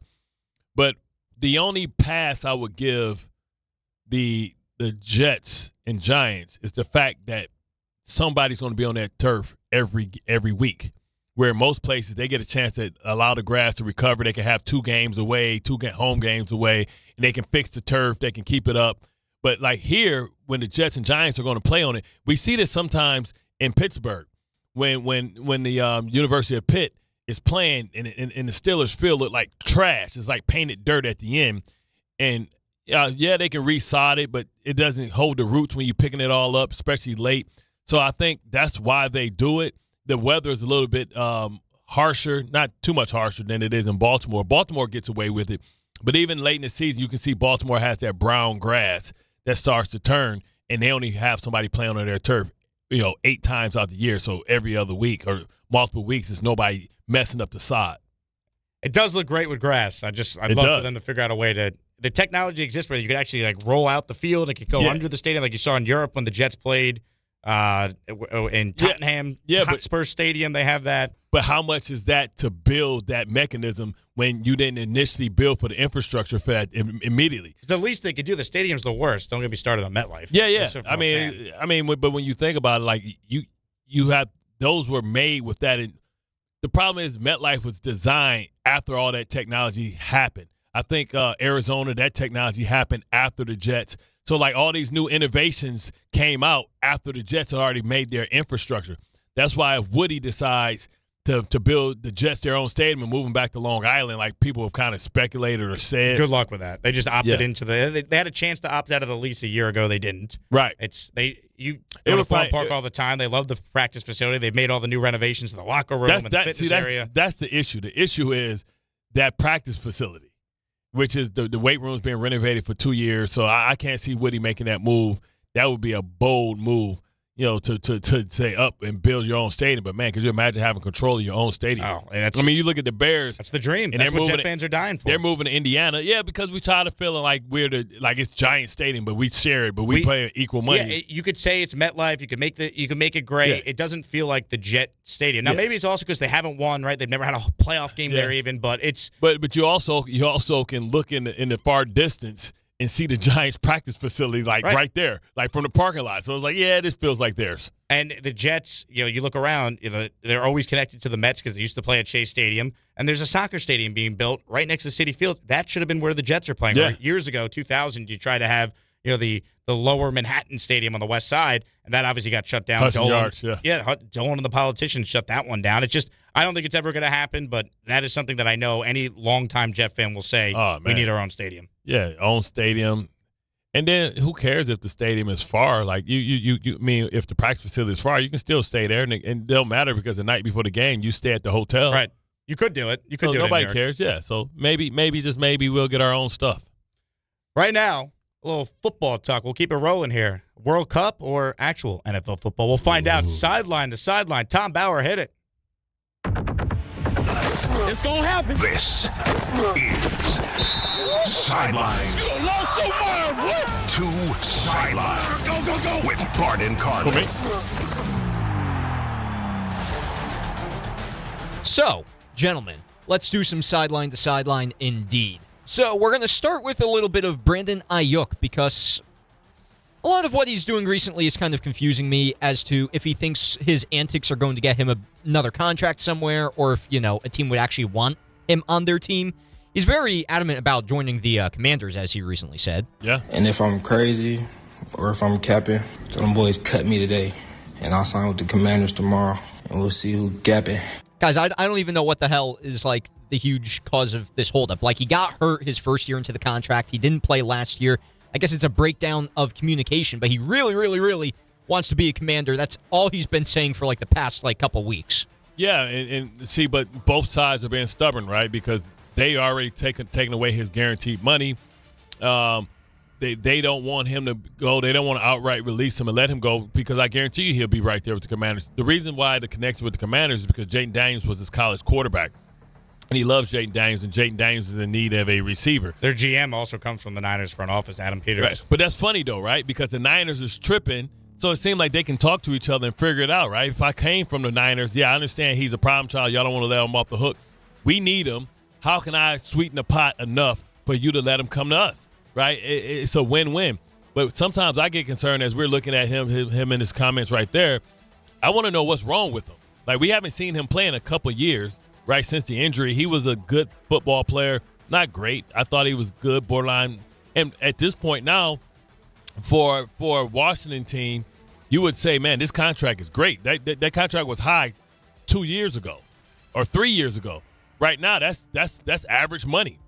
So, I mean, he might want another deal, but you can make a deal that's really favorable for a guy if he's going to be your true number one and pair him with Scary Terry, with Jaden Daniels. I mean, that is a force to be reckoned with.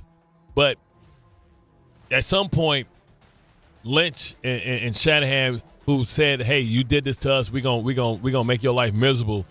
You're cutting off your nose to spite your face. We haven't seen him in forever. He hasn't played since week 7 of 2024. He missed all of this past year. Right, so he missed 2024, 2025, and 20. So he's been a year and a half. Yeah, I mean he's supposed to come back last year. Yeah, right. and he never showed up, and there was the disconnect. I know Tom's going to get to this. Play George Kittle just basically ripping Brandon Ayuk on part of my take this week. I used to make it a habit of mine to go out early in the morning before meetings to watch him train because he'd always got there early. And I watched him run over 22 miles an hour and stop on a dime. So he's still got it. That was 8 months ago, so I don't really know. Yeah, you guys have fun with that, I guess. You have fun with all that comes with it. Once he gets to us, then he'll finally be happy and every bad thing's going to go away. Yeah, you're right. I wouldn't be happy either after a team paid me $130 million. I know, that can be, the taxes in California, he's probably like, oh, this sucks. I got so much taxes to pay. More money, more problems, right? That's PFT commentator who is a Commanders fan going back and forth with George Kittle there. Yeah, I mean, like, sometimes whatever happened, and he doesn't want to be there, and he was bold enough to give back all his guaranteed money, which means he's serious. We know that the 49ers are serious, but at some point, they're going to have to pay him, maybe not the guaranteed money, but if he's on the injured list or reserve list, they're going to have to make payments. And, like, the whole thing with injuries, he can come back and say, oh, my back, right? And then what? Like, you can't prove that he's not hurt or not injured, and then now you paying him. So just get the distraction out of there, man. Cut the cord, take your losses. He's eating a bit of the salary cap. Let's hope that, the Washington Commanders take most of the salary cap space or take most of the contract. You take a little bit to let your problem go away. I mean, if Sean Payton can eat $85 million and move on, his team goes to the playoffs. Eat a little bit, give it to the Commanders, and let them deal with that problem, that headache. I think they just want to make it as difficult as possible till training camp. But you're cutting your nose off to spite your face. They're being petty. Right. And so at some point, you're going to just have to mess around and outright cut him, and then you're going to get nothing for him. What could they really get for him, though? Because everyone knows eventually they're going to have to cut him. You get a 5th-round pick, 6th-round pick? I'll give you a 4th round. Because, like if we know he's healthy, he's going to pass my physical because his healing period has been over, right? And you talking about Kittle's talking about he's watched him run 22 miles an hour, stop on a dime. Thank you very much for the inside information. He also posted a video of him holding a Washington Commanders official logo football. Yeah. So I don't know if that's considered tampering or not. Maybe just working out with Jaden Daniels who had those balls. But, like, he's already got the team gear ready to go. He just assumes he's going to be a Commander. Yep. And this most recent video was him standing in his closet, tossing a bunch of money on the ground to show off how much he's made from the 49ers already. So that's nice from Brandon Ayuk. I hope he gets his wishes. I mean, they both, because at the other side, the comments by Kyle Shanahan, he'll never play for us again. All that stuff is equally as petty. Exactly. Now I got one more for you, gentlemen. Right now, I'm going to read this exactly from the wording from Adam Schefter to avoid any issues. But have you guys seen what happened with Terrion Arnold recently? We were just talking about this during one of the breaks. Yeah, well, listen, from Adam Schefter, he's facing felony charges of armed robbery and kidnapping, appeared at a hearing yesterday in Tampa, ordered held without bail until a pre-trial detention hearing scheduled for Monday morning. Now, this is from ESPN.com's story. Authorities accuse him of leading a plot to detain and pistol whip 3 people he believed had stolen from him. It turned out that the victims had nothing to do with the theft, which happened in February. That's what investigators said. 3 men in their late teens held at gunpoint, battered, pistol whipped, and robbed in a Tampa apartment on February 4th. 3 days after personal property worth more than $250,000 was reported stolen from Arnold and others at an Airbnb rental in Largo. Police say Arnold was the prime conspirator in this. His representation says he denies any involvement. That's when you're supposed to have certain friends that take certain L's. I mean, how do you rob the wrong people? It's one thing to obviously commit robbery, but if you're going to rob someone who you thought robbed you, don't you have to be 1,000% sure you got the right guys? You can't rob the wrong people. But here's the thing. These were kids in their late teens. What did he possibly take from them? A chain? Like, it's degrees of theft, right? They had they went in and he robbed their house, took all their jewelry. If they're in their late teens, what do they have? So they may have took what they had, but like sometimes, literally, like being Captain Literal, man, that they probably like, man, give me this, take your chain. That's a big difference than taking $250,000 for somebody, or taking a $100,000 chain or a crazy watch. If these are kids in their late teens, then they gotta. What do they really have? It's just amazing that Arnold just threw his career away for this. Like, again, just if you think you know who the robbers are, go to the police and say, these people robbed me. This is who we think it is. Yeah, see, so the issue is, like, sometimes he's 2 years removed. So that means he's not that long removed from being in the streets or being back in his old neighborhood. And I don't know if he's from Tampa or where he's from, but I'm sure that I don't know if you ever had something taken from you. It's like the most emasculating thing that can ever happen. Somebody like steal from you, and it's a feeling that is hard to describe. And if you think you know who it is, because who knows, the person that said they know who it is might be the person that actually did it, right? So, you have 2 investigations going on. The investigation about who took his stuff out of the Airbnb, which it should be cameras and stuff like that from the Airbnb, or at least Ring technology or something. But then he's got to prove that he had nothing to do with it, and who's telling, like, because who's going to flip on him if he did have something to do with it? Somebody's got to tell. The plot. How do you find out a plot to pistol whip somebody? Well, pistol whip isn't murder. It's assault. But if it's kidnapping, that's a whole different thing. How many felony charges did he get in total in his arrest? There are, I believe, 3 charges allegedly against him. I think life in prison was one of the maximum sentences, too. Is it 3 because it's 3 people? That I don't know the details of, but he is facing life imprisonment. Yeah, he's not going to get life in prison. I don't think he's going to play football this year. Yeah, that could be a fact now. Like the Lions have to have a contingency plan. That's tough. You know what I mean? And who knows if he, what type of reputation he has coming back, what suspension he gets from the NFL, if he is found guilty or even has a level of involvement in it. But I'm sure, like I said, there's multiple cases going on. One, who took his $250,000 worth of stuff, and who really did commit the crime, and what involvement did he have in trying to have a version of street justice. 800-919-3776. More on the other side. Big Papa on YouTube just wrote, Bart dropping that Baltimore wire knowledge. Yeah, man. Well said. Well said. Quick break. We'll come right back. The Power Hour is coming up in the Dude Hour. We have, of course, the Mendoza situation to continue to talk about, and some Knicks news involving Mitchell Robinson and Landry Shamet. We'll get to all that and more still to come right here on 880 ESPN New York. Friday with Don, Hahn, and Rosenberg. Reaction to the Mets firing Carlos Mendoza. So there you go. You wanted your pound of flesh. People were freaking out.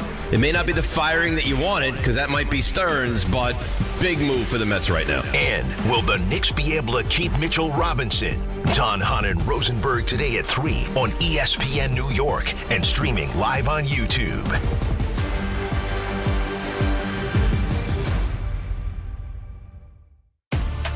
On the biggest stage in the world, FanDuel is changing the game, because sometimes your player gets subbed off and your bet goes with them. Not anymore. With FanDuel Super Sub, if your player is subbed out, your bet stays in. That's right. If your player leaves the match, your bet continues on with the substitute. So you're still in it until the final whistle. On the biggest stage in the world, FanDuel is changing the game because sometimes your player gets subbed off and your bet goes with them. Not anymore. With FanDuel Super Sub, if your player is subbed out, your bet stays in. That's right. If your player leaves the match, your bet continues on with the substitute. So you're still in it until the final whistle. Visit FanDuel.com/local to get started now. Let there be goals this summer on FanDuel. 21 and over, physically present in New York. For help with a gambling problem, call 877-HOPE-NY. Thanks, HOPE-NY, 467-369.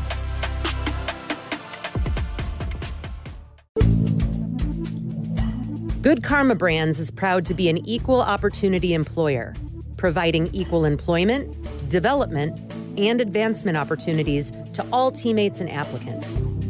To learn more about careers with us, please send an email to talentacquisition@goodkarmabrands.com. That's talentacquisition@goodkarmabrands.com.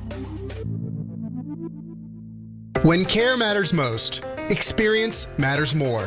The Allure Group is redefining rehabilitation and long-term care across New York with 6 convenient locations. Their expert clinicians create personalized care plans to help you recover, rebuild, and get back to what matters most. From short-term rehab to long-term care, Allure is committed to comfort, dignity, and results. To learn more, visit allurecare.com. The Allure Group, where care meets compassion. Calling hard seltzer lovers. Searching for the tastiest seltzer? Look no further. Neutral Vodka Seltzer is absolutely delicious. Made with real vodka and real juice, Neutral keeps it tasty with every sip. With flavors like peach, orange, strawberry, and pineapple, there's something for everyone. Neutral. Keep it tasty. Enjoy responsibly. Copyright 2026 Anheuser-Busch. Neutral flavored vodka and carbonation. 4.5% alcohol by volume. St. Louis, Missouri. Do you read more about your team in the off-season than in the season? Does your game day outfit include a brown bag with eye holes? Then you may be a fan of a BST or bad sports team. Luckily, when you bundle your home and auto insurance with Progressive, you're protected. Because seeing your painted face in the rearview mirror after a loss isn't just depressing. It's distracting.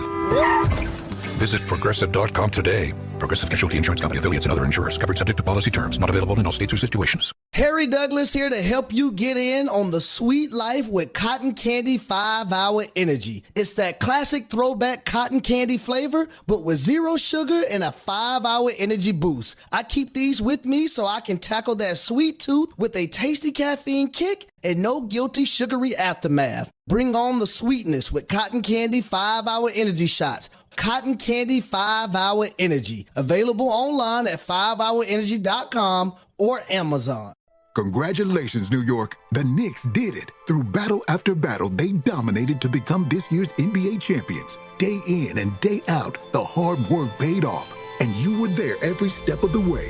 Enjoy the crown. Own it, because this year is your year. A part of your legacy that will never be forgotten. So celebrate this moment, show your pride, and shop the largest selection of official NBA gear at NBAstore.com. A Fanatics experience.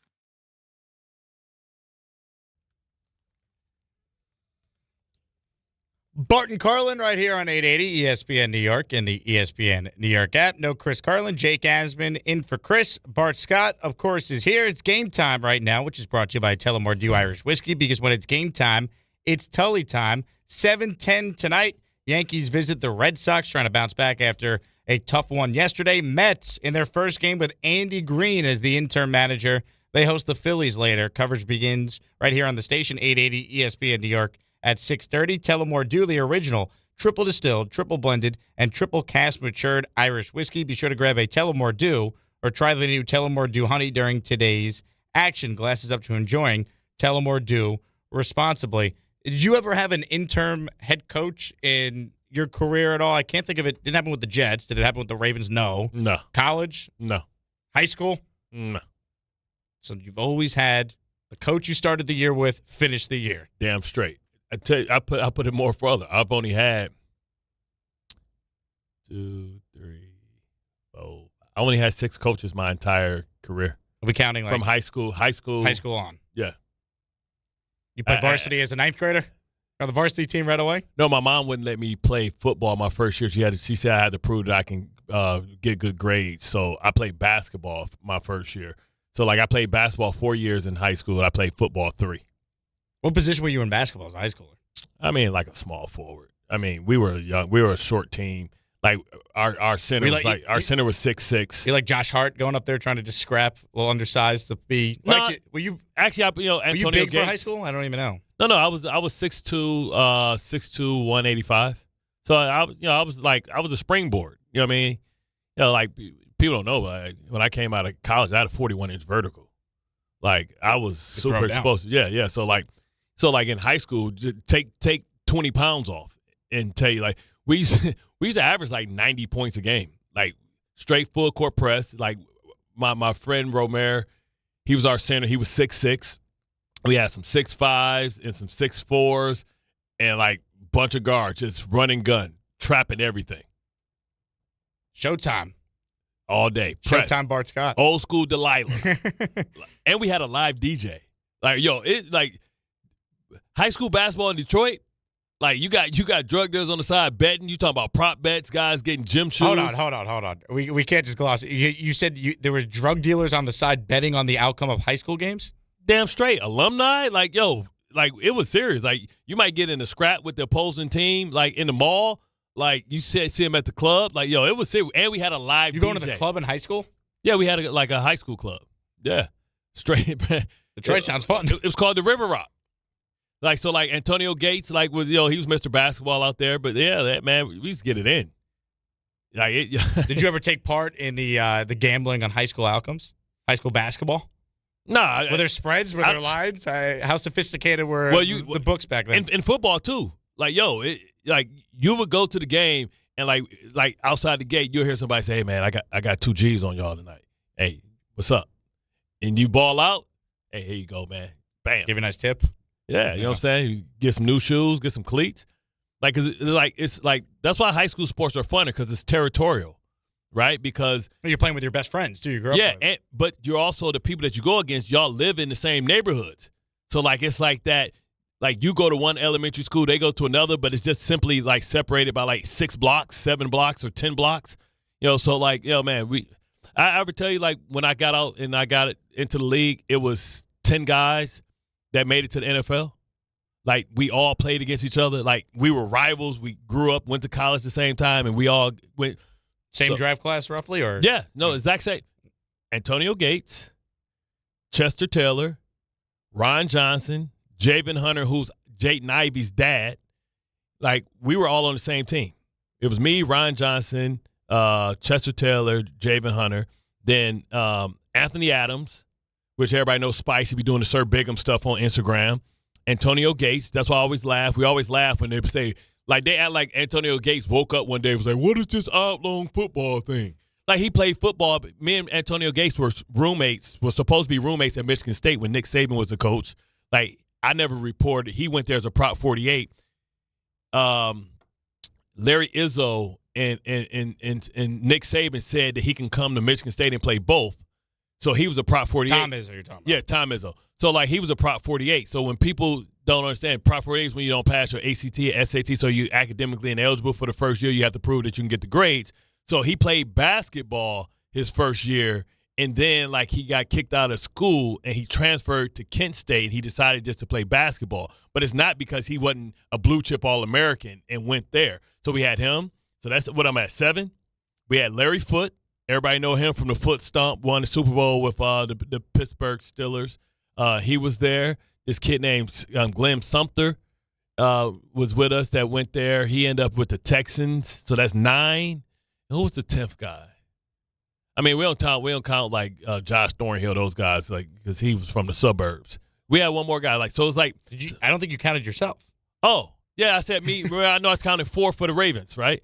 So I counted myself in the 4 because it was only. I'm Detroit. Yeah, straight up. You are Detroit.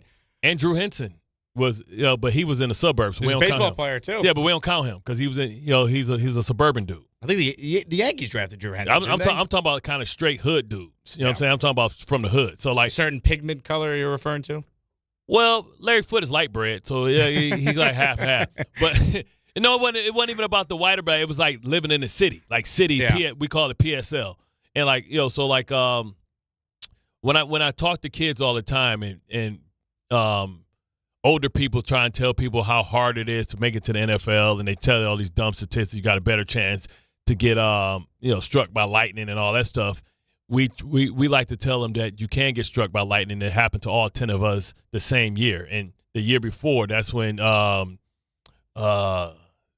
like we had like another 5 or 6 that all grew up. The kid that got the Dwight Smith that got the 2 interceptions in the NFL, the Super Bowl for Tampa, that scored twice with the 2 Super Bowls. He was the year before, but it was like 5 or 10 from that. So like it was a good period in Detroit, man. Detroit got more athletes out there than you think.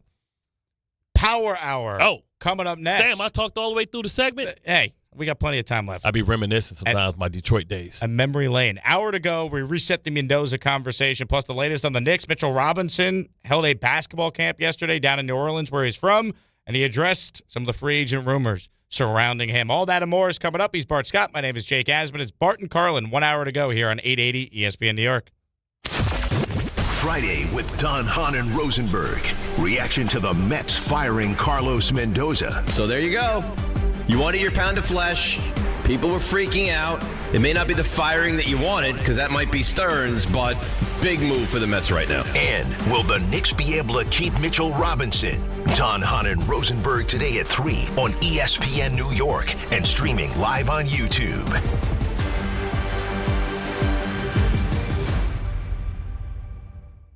Hey, New York and New Jersey, commitment issues? No problem. Now you can get unlimited talk, text, and data for $25 a month forever, as in for life. Switch now at boostmobile.com. After 30 gigabytes, you may experience slower speeds. Pay $25 a month as long as you stay on the Boost Mobile Unlimited plan.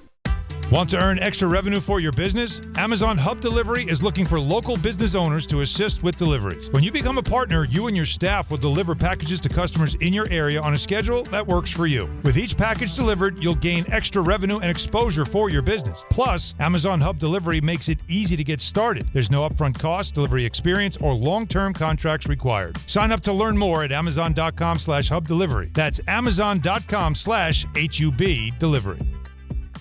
There are small risks in life, like trying to guess someone's name you forgot. Hey, remember me? Of course. Samantha. How could I forget? Who's Samantha? Oh, will you excuse me? We all take risks in life, but some risks just aren't worth it, like gambling without a plan. Set time limits and a spending budget before you gamble. To learn more, visit PlayResponsiblyNY.com. Please play responsibly. Must be 18 plus. Gambling problem? Call 1-877-8-HOPE-NY or text HOPE-NY. Skechers elite athlete OG Anunoby has been making history on the basketball court. Anunoby tips it in. Unbelievable. What a shot. He's been balling out in Skechers high-performance basketball sneakers, and the world is noticed. But how does OG train off the court to keep in peak physical condition? Hands-free Skechers Slip-ins Aeroburst. They help prepare OG for the physical demands of playing at a championship level. Get your pair of Aeroburst for only $165 at a Skechers store, Skechers.com, or wherever high-performance running shoes are sold. We all hear the radio ads about the IRS. They tell you to be afraid, to be scared, and they try to frighten you into calling. I'm not here to do that. Tax Relief Advocates is different. TRA is here to tell you that if you owe money to the IRS, whether it's $5,000, $50,000, or $500,000, we have a solution. It doesn't matter if you're sitting in your car, at work, or with your kids. No matter where you are, call now. 800-575-6759. Don't lose hope. TRA can eliminate or reduce what you owe to the IRS. Generous programs are now available that can give you a fresh start. Our passion is taxes and helping individuals fix their IRS problems. We have over 1,000 5-star reviews on Google and an A+ with the Better Business Bureau. You don't need to be afraid of the IRS any longer. End your tax nightmare today by visiting us online at TRA.com or call 800-575-6759. That's 800-575-6759. Tax Relief Advocates. Real solutions for real people. ESPN New York is your home for the world champion New York Knicks. WHSQ and WCBS FM HD2, New York.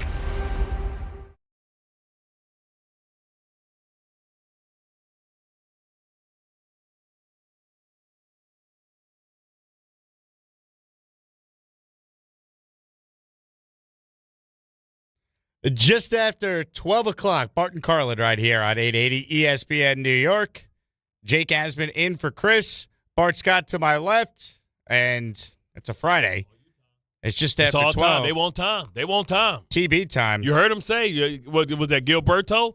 They say yesterday I did 23 time. Yeah, that's not happening. They're trying to see he did 23 time. Tom whole Adam's apple will fall out if he attempted 3. And he'll probably pass out. So, Tom. Usually it's 12 o'clock. It's the third hour of the Bart and Carlin show. What does that mean, Tom Bauer? It's the power hour.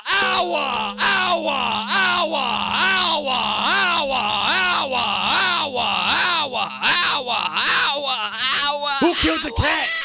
Who killed the cat? Meow. 13? No, It was in one breath. That was 13. 12? I counted 13. 12 and a quarter? Yeah, we're going to round it down to 10. I felt like the first 2 he was talking, then he regathered his breath and then started on. But let the people decide. We'll let the people decide. Let us know if you're watching the show in the chat on YouTube. You can write it in. You can tweet us as well, at Bart and Carlin, at Jake Asman. Do you even check your X account? You ever use Twitter? A Mad Backer, is that still your handle? Is that it? See, that's my point. I don't think you use it. I think what happens on my phone, I don't think it lets me go through because didn't you have to agree to sell your soul to Elon Musk or something to be verified or something again? No, you're Bart Scott 57 actually. Oh, did it come up? Yeah, there you go. 61,000 followers. Damn, I need to start engaging. Your last tweet. You want to take a guess when the last time you tweeted was? Last time I tweeted COVID. February 7th, 2024. And it might have been a paid spot here. Tune in. I'm breaking down my picks for the big game Sunday with insert sponsor. Oh, yeah. Somebody might. Yeah. So I guess the real one is the one before that. Let's see. You got a retweet. And then, okay, so your last actual tweet was September 22nd, 2023. You tweeted, been caught a lot of stuff in my life. Lame isn't one of them. Was never joking about an injury. We're speaking of bad luck and how a Super Bowl contender loses one of their most important players in their scheme. Get out of your feelings and taking the statement out of context at Micah Parsons. You had beef with Micah? I don't remember this. Yeah. I was ready for all the smoke. I whooped Micah Parsons' ass. But it's like beating your little brother ass. You know what I'm saying? It was about Stephon Diggs? Or which Diggs? Trayvon Diggs. Yeah. Yeah, and then he said something, but he didn't want to say he didn't say my name. Like, listen, I don't sneak this. You know what I'm saying? That's why I put at Michael Parsons, because I don't sneak this. You know what I'm saying? If you got something to say to me, say it to my face. But it's like dealing with him is like it would be like kicking my little brother's ass or something if I had a little brother. You know what I'm saying? It's like I take no victory in beating some little dude ass. All I know about Micah is he's not playing week 2, which gives the Jets a shot to maybe not start 0-2. I mean, that speaking of injuries, I mean, that injury, he may not be ready, I heard, to like the middle of the season. I think he's starting on IR and missing at least the first 4 weeks for sure. Yeah, man. He basically said as much and I think the Packers were like, "Oh, we didn't want you to tell the full extent of the injury." And who is he really after this injury? Right? Will he be one of these other athletes that get hurt and we talk about what he could have been? Right, he better be great. They gave 2 first-round picks and what's his name? A good player as well. Their defensive tackle. Kenny Clark. Oh, Kenny Clark. Excuse me. Yeah, they got rid of him because they couldn't afford him because they paid Rashawn Gary $100 million and he wasn't. He's a good player, but he's not a great player, and they played him great player money.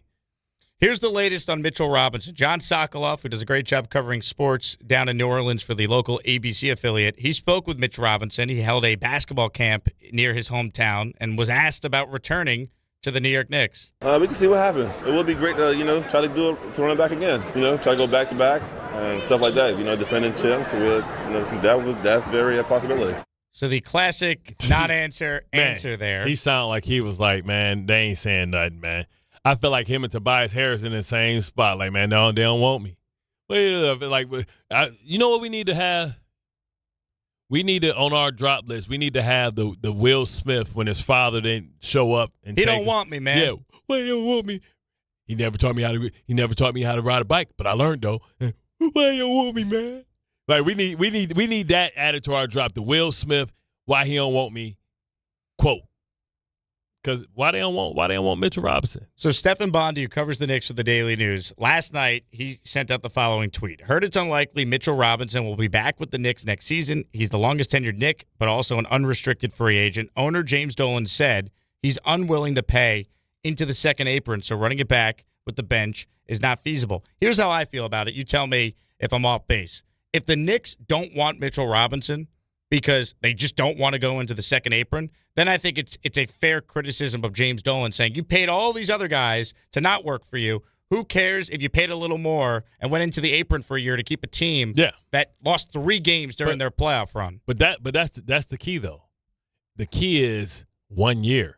Right, because you can get into the apron 1 year, it really becomes a big penalty the second year, or 3 out of 4 years. But that's my point. If they don't want to go into it because they don't think Mitchell Robinson is worth it, maybe they're really still pissed off how he almost cost himself a chance to be available for the finals with a serious finger injury. But he was there. He was, but maybe there's still some hard feelings there. If they don't want him because they don't think he's worth it, that's one thing. If they don't want him because the owner is saying you're not going into the second apron, that's where I think the Knicks fan has a gripe. But if Leon Rose and company are like, we have a value on him, we don't think he's worth it, I can understand the Knicks, who have gotten everything imaginable out of this player who has not been healthy for most of his career. Yeah. When he is, we know how good he is. But for the Knicks, he's more valuable to them than other teams. He's never going to play back-to-backs for you. Yeah. The regular season, he's going to play in half the games if you're lucky.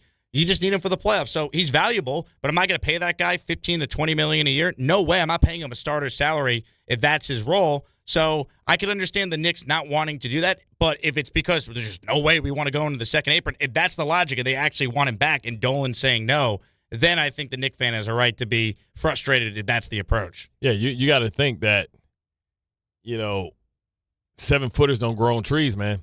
And, the East – you don't have to worry about big-time centers. Maybe Anthony Davis is the only one if he decides to stay with Washington, and maybe that can be a scary team. But you think about having to go see even Utah. I think Utah is a sneaky good team coming up with Ace Bailey, Jack. What's his name? Johnson, the guy they got from Memphis. Anyway, Kessler, Markkanen, Bailey. They're not going to be in the finals though. Mitch's value. No. What I'm saying is when you're going to go against a Western Conference, if you're fortunate enough to make it back, but now OKC, they went and got him another 7-footer for him. Right. So now they got 2. And then you look at OKC got the kid from Michigan. That's 2 big 7-footers. What happens if Cat gets in foul trouble? Who you throwing out there? Again, they need a backup center. They didn't draft one. Now, there's some options for the Knicks if they want to try and use the mid-level exception or get guys who are bought out, play for the minimum. DeAndre Ayton? Ayton, Andre Drummond, Jackson Hayes, Nick Richards. Listen to what you said. Andre Drummond. Precious Achiuwa, bring him back. But he's a little dude. I'm talking about 7-footers. They don't exist. You can say Andre Drummond. Yeah. They don't exist like Mitchell Robinson. They had a chance to draft one. I don't know if anyone in the draft would have made that big of a difference. I still think there's a chance that Mitch is back, but I'm going to play you some sound. This is from Fred Katz and James Edwards, who each cover the Knicks, on the Fred Katz's podcast. You said James Edwards, Buddha? James Edwards III. Buddha? Oh, I thought you were talking about Buddha from the Pistons, baby. I thought you were talking about Buddha! So Katz and Shoot is the name of the pod. The two of them talking about what they have heard from people within the Knicks on their approach to free agency. Sounds like a mandate from Dolan. That was my takeaway from the draft. Yes. I mean, to be clear, the not going into the second apron stuff, the front office did not advise that. It was not like the front office went to Dolan and was like, no, it's strategically helpful to not go into the second apron. That didn't happen. Dolan went on the radio, said they're not going into the second apron. And then there were people in the Knicks who were like, wait, what? Yeah, people were blindsided. Yes. They were like, wait, what? The Knicks front office understands that if they don't go into the second apron, they're going to lose guys. And if they just let guys walk, then they are not going to be able to get equivalent guys back because they won't have the room. What I don't understand is Dolan has deferred to Leon Rose in all matters. Now they win the championship, and all of a sudden we're not going to spend as much to keep a team that actually won a title together. You know how much money Dolan has spent on coaches and GMs who don't work for him? But how much money did they make from these playoff runs and everybody coming and spending all this money? How much money is my kids aren't going to college, Bart? I spent it all on finals tickets. You see this hat I'm wearing? This is among like $500 of memorabilia and merch that I've already purchased in 2 weeks. Well, I hope you go to Fanatics and go ahead and get that signed. You might as well go all the way. If $1,000 to take a picture with Jalen Brunson. What would Bart Scott charge at Fanatics Fest? I mean, $2, $1.50, $3, nice subway ride. Pretty much. I'm old news, baby. You know I'm what gonna take a selfie with you during the break. You gonna charge me for that? Yeah, it'd be about $2. Is it $2? But I tell you what, you might not be able to get Brunson, but you can get Shamet to sign it. Shamet, see, Landry Shamet, I still think there's a chance the Knicks. Hahn. I think he's going to be cheaper than what Mitchell Robinson could get. And Shamet's a guy where the Knicks have done a decent job so far with some of the moves in the draft. They created some space to maybe keep him for $5 or $6 million, maybe. And if you could keep him, I think it's better than losing both him and Robinson if you can only keep one. I feel like there's a better chance they keep Shamet than they keep Mitch at this Trade point. Deuce? I love Deuce, but, I mean, he's going to be a free agent after next year. Hold on. First of all, what is Shohan making? Less than $1 million. I don't know. Is he a restricted free agent? That's still too much. I'm getting rid of him. He's just a throw-in at this point. Yeah, I'm whatever I can get. I'm taking from him and giving it to Mitch. This was Ian Begley. I had him on when I filled in for Kay yesterday. I asked him, who do the Knicks bring back between Shamet, Robinson, and that whole discussion you and I were just having? Take a listen. I'm going to say one of them. I don't think they'll be able to do both. And I'm going to, if you want to guess one or the other, well, my guess would be Shamet only because it's there's a path to it. And with Robinson, it's just, there's a lot of different factors that would have to kind of fall into place. So if you want me to guess, that's what I'm guessing. I'm guessing one. And if you want me to pick Shamet or Robinson, I would pick Shamet. Be careful, because if that's the case, if I'm Boston, I think I'll pick Mitchell Robinson up. Do they have cap space to sign Mitchell Robinson? Not a whole lot of teams have cap space. That's the thing. That's why I still think there's a chance. What is Mitchell Robinson going for? He's probably going to – well, he's making – $13 million, the mid-level exemption or something like that? He's going to make probably $15 million. Okay. There seems to be a thought, and no one on the beat has outright expressed it. He made 13 last year, right? Right. And there's a thought that there's at least going to be a team. Maybe it's the Kings with Scott Perry, who drafted him with the Knicks years ago. I mean, that will offer $15 million to Mitchell Robinson. They so high over the apron. They got to cut DeRozan. Yep. They got to trade Sabonis. Like I would say, someone will see the value in Mitch, but I said this to you during the break. If you're Mitchell Robinson, you're the longest tenured Knick, Bart. Mm-hmm. You're getting all these endorsement deals. You're beloved by the fan base. The Knicks have let you basically be as healthy as you could possibly be. I'm not saying he's got to take a $10 million pay cut, but if the Knicks, let's say he was making 13, could come up with 10 and fit it under the second apron, would he take it? Hell no. I'm not taking 10. Why am I taking $3 million less? The best player on the team took the largest pay cut in professional sports history. Yeah, he gonna triple that when he get his next extension. I'm just saying, guys made sacrifices before Mitch. Okay, so tell Cat to take enough less money so you can give him his extension and tell him to take less money so I can get fit in. It sounds like he would take a little less, at least what he said publicly to Shannon Sharp last year. But here's the thing. Of course, because who's going to pay Cat $61 million a year outside of this market? What is he eligible for, 70? Or is that Jaylen Brown is eligible for 70? I think Brown could make the most of it. And Cat's there for 60. Who else in the league is going to pay Karl Anthony Towns $60 million? Minnesota wouldn't do it. Nope. Who the hell is going to give him that? Give him basically the Supermax. I do think that there's a path where they could still keep these guys. And also, why are we just convinced, by the way, that they're not going to go into the second apron? Like Dolan to this point, Dolan said it. But what if it's just putting it out there to try and get a lower rate on some of these guys to take a pay cut? Like, how bad do you actually want to stay? Like, try and leverage. We can't go into the second apron. So if you really want to be here, Landry, you really want to be here, Mitch. You got to take a little less. See, you telling Mitch to take less, but yeah, Brunson took less, but he still make a whole lot. It's different to say take less and you make a little. Like $15 million, $10 million to a basketball player means that you're like me. I mean, Dellavedova was making more than $10 million a year. Like, you tell me that Mitchell Robinson isn't as important.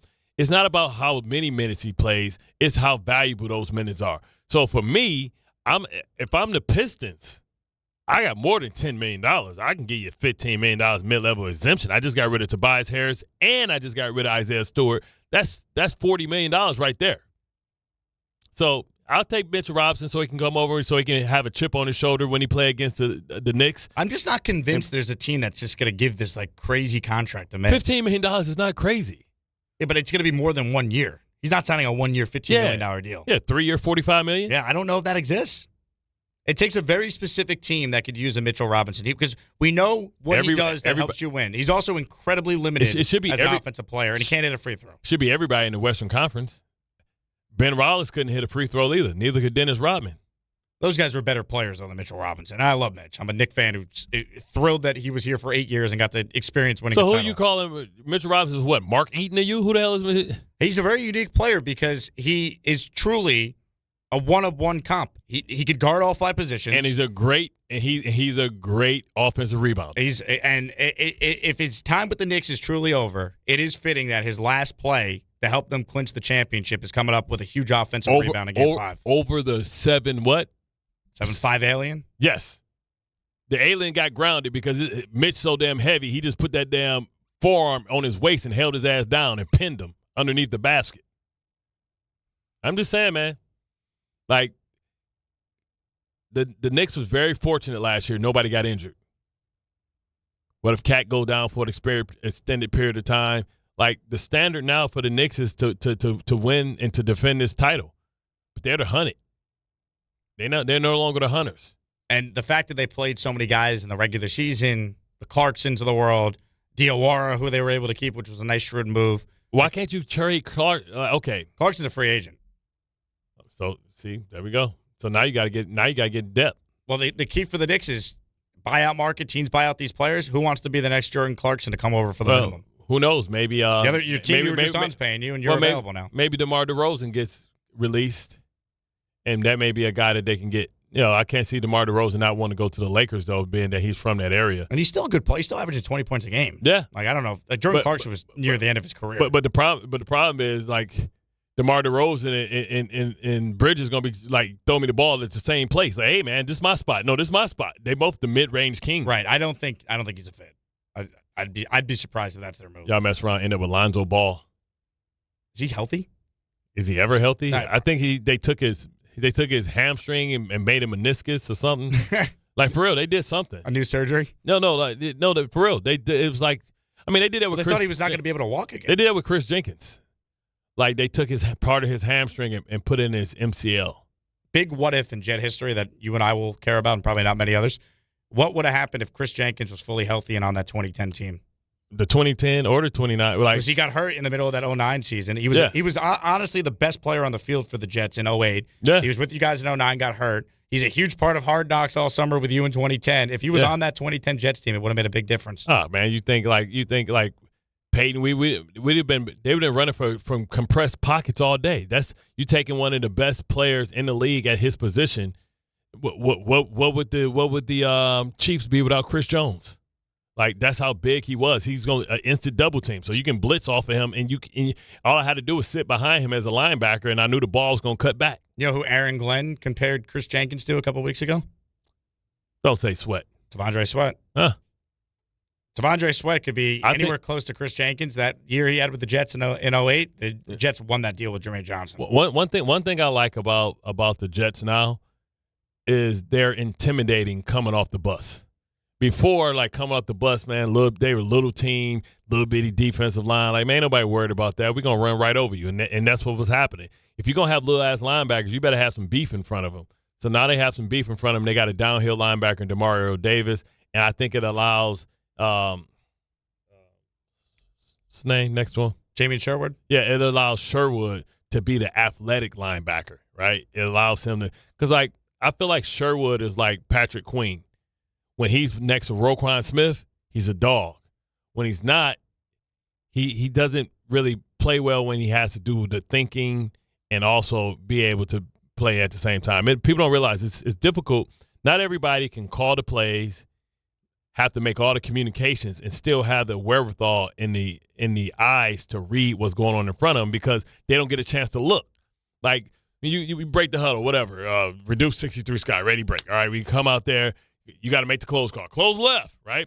Then somebody motions like, oh, check under.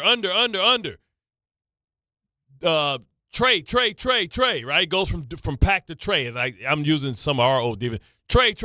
Then you got somebody that, hey, what's it called? What did you say? Yeah, under. Damn. Then you got to go up there, smack the D lineman. Move your ass over, man. And then so you doing all that, and somebody like, what's the coverage? I said, Trey. I said Trey. Hike. Oh, holy crap. Hike. I ain't even looked at my pre-snap keys. I ain't seen, okay, is the running back leaning forward? I ain't looked at it to see if the guard is sitting back. I ain't get to see none of my pre-snap stuff because everybody asking me questions, and I got administrative stuff to do, right? So, like, that's why when you saw, like, a couple years ago, Patrick Queen had the greatest season of his career because Raekwon did all the heavy lifting, right? When you talk about well, that was why C.J. Mosley was huge for Sherwood. Right, because Sherwood could just be a pit bull. Sure. So, meanwhile, he's at close left, right? And now he just looking, this don't look helped great. Quincy Williams being a first-team All-Pro linebacker. Right. And then a guy like C.J. like, hey, watch the screen. Like, oh, well, damn, I forgot. I know I studied that. You had the green dot in Rex's defense, right? No, David had it. But David Harris had it. Yeah, David had it. But, yeah, that's because David – so the thing is, when I got here, I was supposed to be David, right? I was supposed to be the guy that get the easy job, the Ray Lewis job. Everybody covered up. Nobody can get to me. But David, great player, but his skill set wasn't to play in space like that. Right, so like David, so I remember Rex coming to me like, "Hey man, I know you came here to be the Ray Lewis position, get all the stats, all that type of stuff, all the blitzes. You the overload guy, you the extra guy, and coverage. All you got to do is be 3 receiver hook." But he was like, listen, like this kid, good kid, he's bigger. Like, cause David might be like 6'3.5", right? So he's like 1.5 inches taller than me, right? And it's like, so like when the running backs used to have to go out, I thought, as I was aging in my career, I'm like, man, I'm gonna have the easy job. Like, because remember, in the defense, in that same defense, when Mike Pettin went to Buffalo, who's the guy that led the league in tackles, but he was a bum? Guy who led the league in tackles but was a bum. Yeah, white guy. Forgot his name. Can't think of him. He's with Mike Pettin. Like, when Mike Pettin became the head coach or the defensive coordinator, he had like a crazy Ray, we need the white guy who led the league in tackles with the Bills, Buffalo. who was a bum. But no, remember he also took the cheap shot when he went down to the Dolphins and he hit the cheap shot on Joe Flacco, gave him the concussion. He bounced off the turf, hit him with the dirty shot. I don't remember the player. It'll come to we'll you. Get it. It's only so many white linebackers for Buffalo Bills. He played. He ended up going to Philadelphia too. So he played with Philadelphia. He played Kiko something. Yeah, Kiko Alonso or something like that. Yeah, Kiko Alonso. Yep. He led the league in tackles in that same system. So when I came here, I thought I was going to be that guy. Like, I'm like, oh man, I'm about to get this money. I'm about to just get all these stats. I ain't gonna be having to take on no more fullbacks. I ain't to the bubble. I ain't got to hit the pulling guard no more. Like, life is great. Like Bart is like, man, ain't this about it? All right, man, I'll do it. How about that? From Mitchell Robinson in the second apron to the 2010 Jets defense with Chris Look Jenkins. at that. You talk about transitions. There's not enough O's and smooth, man. Jake, you the man, Jake. Free for all Friday. At least that's what it is on the K show. Jake, I need that money, Jake. I need that. I know you ain't gonna shoot no officer in the back. You know what you get, Jake? You get the pine. You get the gas chamber. You know what the gas chamber smell like, Jake? Pine oil. You going to a pine oil? I don't believe you got it in you to shoot some officer in the back. You mother. Come on, Jake. I need that money, Jake. The full Bart Scott experience, as one of our esteemed producers whispered into my ears. Yeah, we put our own work in around here. You have any idea what the hell I'm saying? I have no clue. But I enjoyed it. I did. So that was training day. I've never seen Training Day. I love Denzel. I love Denzel. I've never seen it. You love Denzel, but you don't see the one movie that he won a damn Oscar for. I know. Oh, my God. I'm not the Jake. biggest movie guy. I bet you saw Die Hard. I have seen Die You're Hard. racist. I'm just playing. That's the correlation. 800-919-3776. We'll hit some of your calls on the other side, of course. Knicks on the table as we hit on the latest with the salary cap restrictions for the Knicks. Plus, of course, this big story we've been talking about all morning long. Carlos Mendoza out as Mets manager. More coming up. It's Bart Carlin here on 880 ESPN New York. Friday with Hahn and Rosenberg. Reaction to the Mets firing Carlos Mendoza. So there you go. You wanted your pound of flesh. People were freaking out. It may not be the firing that you wanted, because that might be Stearns, but big move for the Mets right now. And will the Knicks be able to keep Mitchell Robinson? Hahn and Rosenberg today at 3 on ESPN New York and streaming live on YouTube. Prizes, flyaways, even Cash money. You want it? We've got it. Find a list of all contests and official rules by visiting ESPNNewYorkContests.com. That's ESPNNewYorkContests.com. This summer, bring out the best in your margarita with Milagro. From crisp, citrus-ready silver to smooth, refined reposado. Every bottle is made with 100% blue agave. Welcome to the brighter side of tequila. Please enjoy Milagro responsibly. Monkey Sports, built by players for players, is your one-stop shop for hockey, baseball, lacrosse, and more. Find top-name equipment and expert in-store services like sharpening, break-ins, and relacing. Shop in-store at Monkey Sports in Farmingdale or Woodbridge or online for all the top brands. Whatever your sports, Monkey Sports gets you game ready fast. Monkey Sports, where athletes shop. D'Agostino Law Bite Back. This is John D'Agostino from D'Agostino & Associates.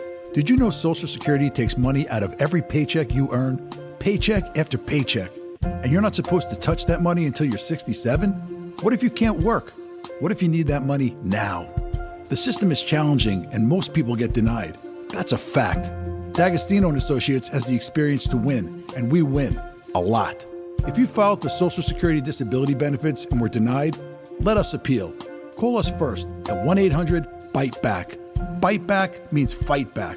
1-800-248-3222. We'll fight to get you paid.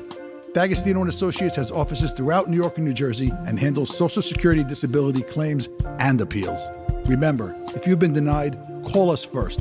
1-800-BITE-BACK. That's 1-800-248-3222. D'Agostino & Associates. We win a lot. If you're heading into summer without a medical emergency kit, you're taking a risk most people don't think about until it's too late. Summer colds linger and can turn into sinus infections that last for weeks. Getting sick right now before vacation can derail everything. And when you're traveling, finding a doctor and pharmacy is stressful. That's why I ordered a medical emergency kit. It's like having urgent care and a pharmacy right at home. It includes essential prescriptions like amoxicillin and generic Z-Pak to treat a wide range of common and serious illnesses. So if you wake up sick at home or on the road, you already have what you need. No waiting for your doctor, no hours at urgent care, no pharmacy lines, no copays. Just match your symptoms to the right prescription in your guidebook or call their telemedicine doctor standing by. Start on your meds sooner and feel better faster. Every home needs at least one medical emergency kit. Order yours online in minutes and it's shipped to your door. And save $45 with my promo code 880 at urgentcarekit.com/880. That's promo code 880 at urgentcarekit.com/880. Rich Eisen here. Running a small business means every hire matters.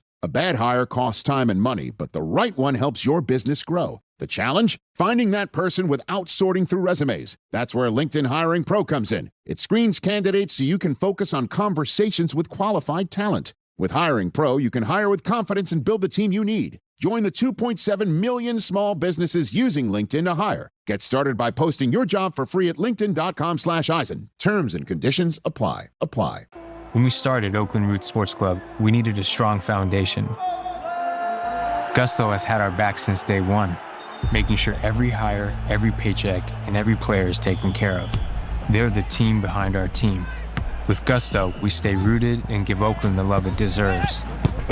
I'm Idris Argandawal, co-founder of Oakland Roots and Gusto customer since 2018. See why 500,000 businesses trust Gusto for payroll, HR, and more. Get started for free at gusto.com/roots.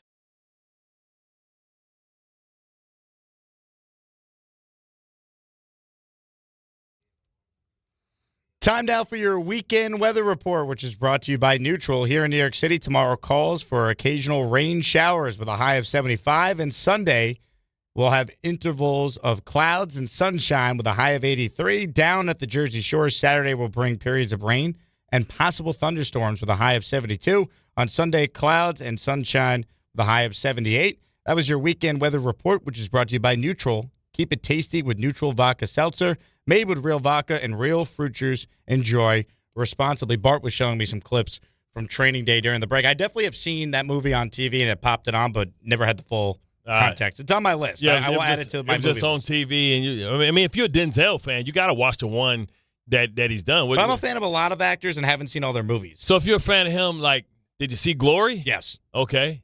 And my favorite sports movie ever is Remember the Titans. Okay. What about in the weeds type ones? That did you see the one when he was greasy? Man on Fire? I don't think I've seen that. Taking a Pelham 1, 2, 3. I'm just trying to think off the top of my head what I've seen. So Man on Fire was so good that they have a Netflix special with the Man on Fire, but it's not Denzel, but it's like a new series on Netflix. Greasy Bear. So if I say Greasy Bear, you don't know nothing about it? I haven't seen it. Oh, man. People going to be in the street like, what up, Greasy Bear? You don't even know what that means, man. No clue. Greasy Bear. What is she called? I'll work on it. Greasy Bear. Think about like a Brazilian black version of Taken. Taken, I've seen. That is a great But film. this is like a Brazilian black version of it, right? You know, he was protecting a family. So and Denzel's the Liam Neeson character in this? Pretty much. Yeah. But he's a old like used to be a great cop and stuff like that, did a lot of bad stuff, and like he's a alcoholic, and he just takes this job because he needs a job, and he's doing it for a friend to be a bodyguard for a little girl. But like in other countries, kidnapping is really big. So he was in Brazil, I think. So it's a Brazilian Taken. Instead of Nielsen, you got Denzel. I speak very fluent movie though. I Maybe listen. you got the flack, but it was every time Kale, made a bad play, it was the picks. And it's is that me who heard that? That bothered the heck I was out like, of me. I thought that was Ray Dizzy hitting us with some smoke. I was so confused. I always thought, are we playing a scene from the movie? Then I'm like, wait a second. Why does that sound like the Roommates podcast? Well, it's because I clicked the wrong button. I meant to go to Derek in Hillside. We call this a shameless plug. I wish it was my podcast. That's what I'm saying. You should have plugged yours, man. Yeah, right. If Jalen and Josh want to come on the Jake Asman Show podcast, happy to do it. You're just trying to get your stuff signed for half off. That's right. I took a selfie with you. You didn't charge me. Yeah, I don't need to go to Fanatics Fest. $3.99. Derek in Hillside up first this segment. Hello, Derek. Hey, what's going on, man? What's going on, Bart? What up, though? Man, it's my birthday today, so I'm feeling good. Just got out the barbershop. Happy birthday, brother. Ago. Well, you're Cancer. That means you're a Cancer, huh? That. Yes, sir. Yes, sir. My mom's a Cancer. She's June 28th, and I think my son is, too. He's July 1st, so I think that's still Cancer season. So shout out to you, brother. Oh, all right. So 2 days.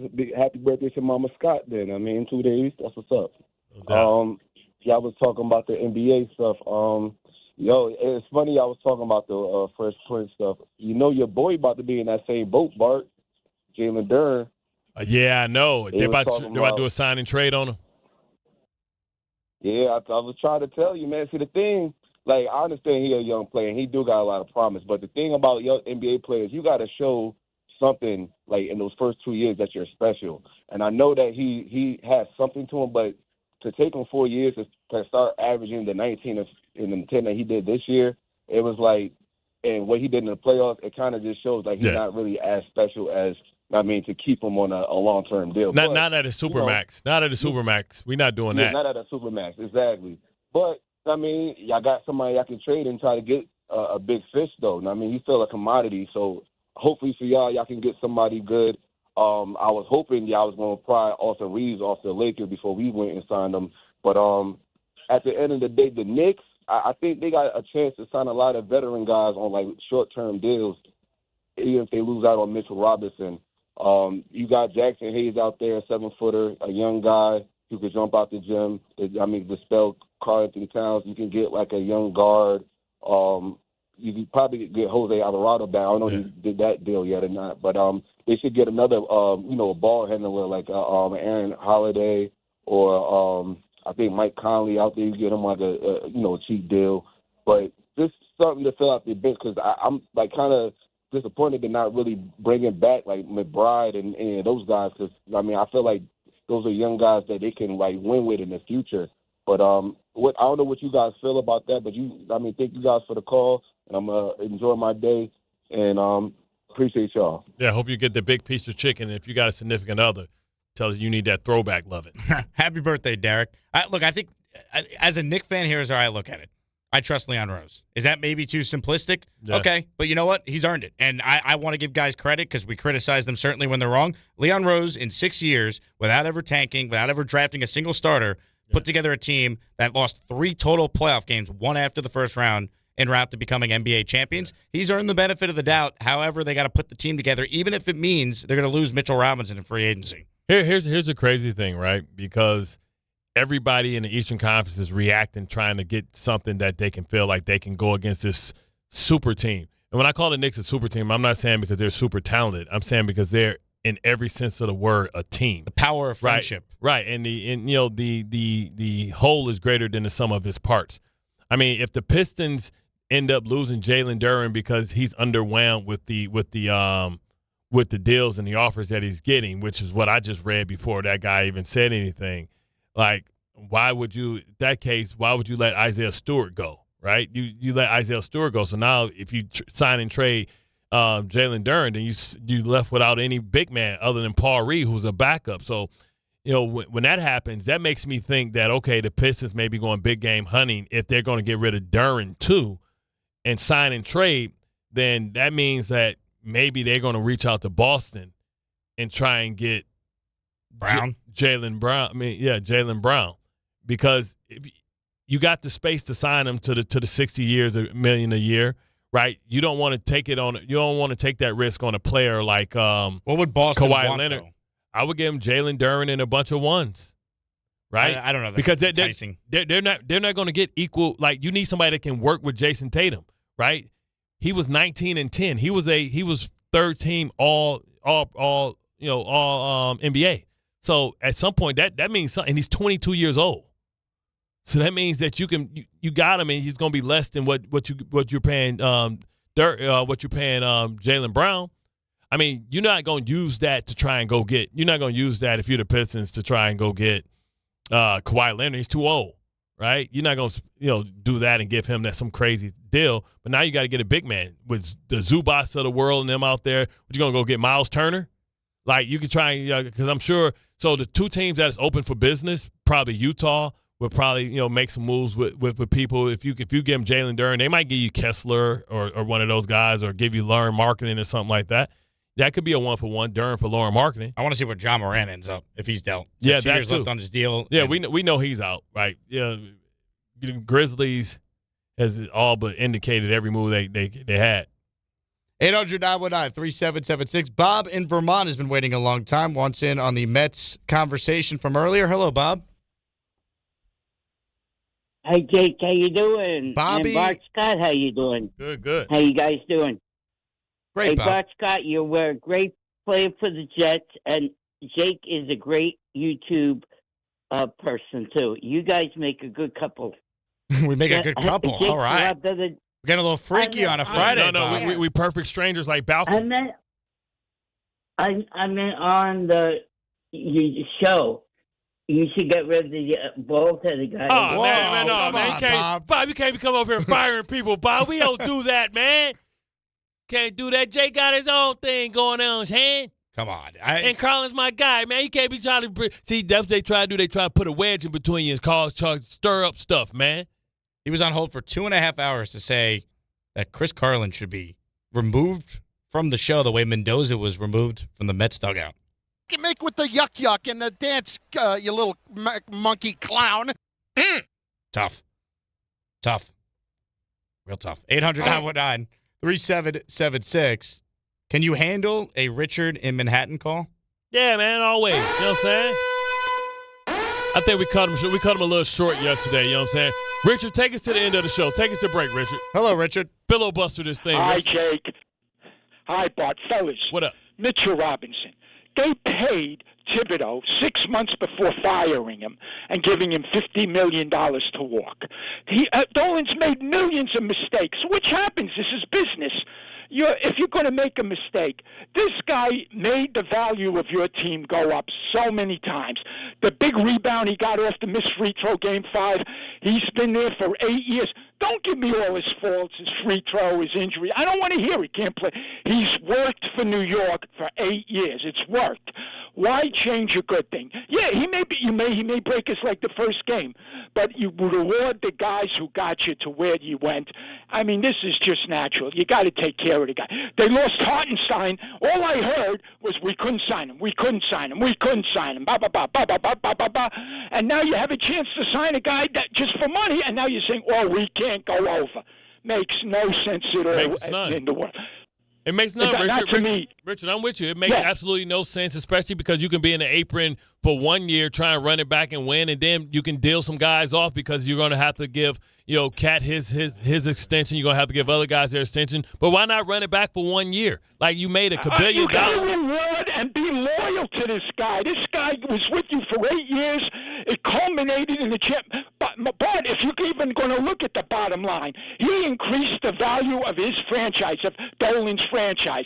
I mean, why are you slapping the guy in the face and saying we can't do this, we can't? You don't talk that way about him because we know directly he means Mitchell Robinson.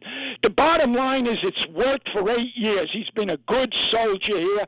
You don't want to lose him for a few dollars. You've made mistakes, Dolan. You've been making mistakes, and you just brushed them off. And it happens. Nobody's saying that. You gave Thibodeau $50 million to walk away. Isaiah Thomas, Phil Jackson. This guy has given you hard work all the time in 8 years. He hasn't been disloyal. And look what he's brought you. And now just to let him go like that, it makes no sense. Well, really, no sense at all. Well, Richard, let me say this, because I think what you're saying is fair. But if the Knicks thought process is we like Mitch, we don't think it's worth to pay him over $15 million. We have a set price on him. I understand that. If it's we really want him back, but Dolan's not letting Leon Rose offer a contract to ensure you can keep him, then there's a different conversation. But again, I think it pissed people off inside the Knicks organization, the way they handled it from a PR standpoint, kind of shed light that I think I'm right here, that Mitchell Robinson showing up to the finals when they had 9 days off after they won the conference finals in the East with a broken part of his hand that could have seriously impacted their ability to win a championship. I think that bothered people. So I'm not sure the Knicks just want to just hand a blank check out to Mitch. I think there's a price. I think they're willing to pay him at the right price. I'm not fully convinced they just refuse to go into the apron altogether.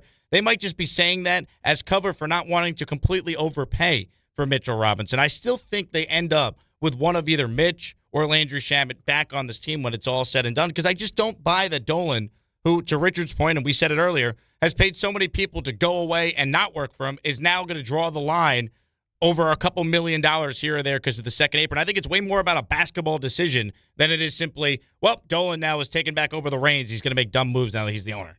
Yeah, that's what I mean. I think he have to listen to Leon Rose, but I think you have to understand not all situations are the same. This is a guy that's been 10 toes down. He's a guy that's a hard worker. You can say whatever you want. You know what I'm saying? You can say what you want about,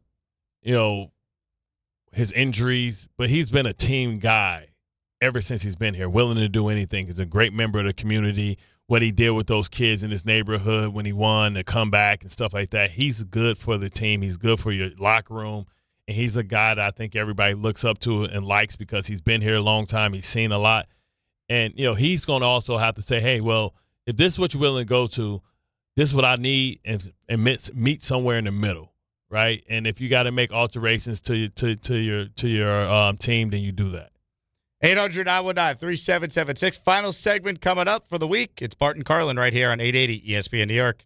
Hey, New York and New Jersey, Boost Mobile has an unlimited talk, text, and data plan that's only $25 a month forever, meaning you'll only ever pay $25 a month for the rest of your life. Who wouldn't want unlimited wireless when it only costs $25 a month forever? If you don't, you must be one of those people who enjoy overpaying for their phone plan. $25 a month forever is truly as good as it gets, so go online and switch now at boostmobile.com. After 30 gigabytes, customers may experience slower speeds. Customers will pay $25 a month as long as they remain active on the Boost Mobile Unlimited plan.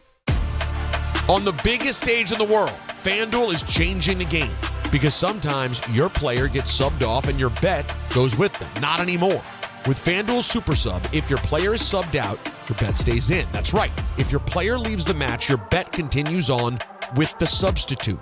So you're still in it until the final whistle. On the biggest stage in the world, FanDuel is changing the game because sometimes your player gets subbed off and your bet goes with them. Not anymore. With FanDuel Super Sub, if your player is subbed out, your bet stays in. That's right. If your player leaves the match, your bet continues on with the substitute. So you're still in it until the final whistle. Visit FanDuel.com/local to get started now. Let there be goals this summer on FanDuel. 21 and over, physically present in New York. For help with a gambling problem, call 877-8-HOPE-NY. Text HOPE-NY 467-369.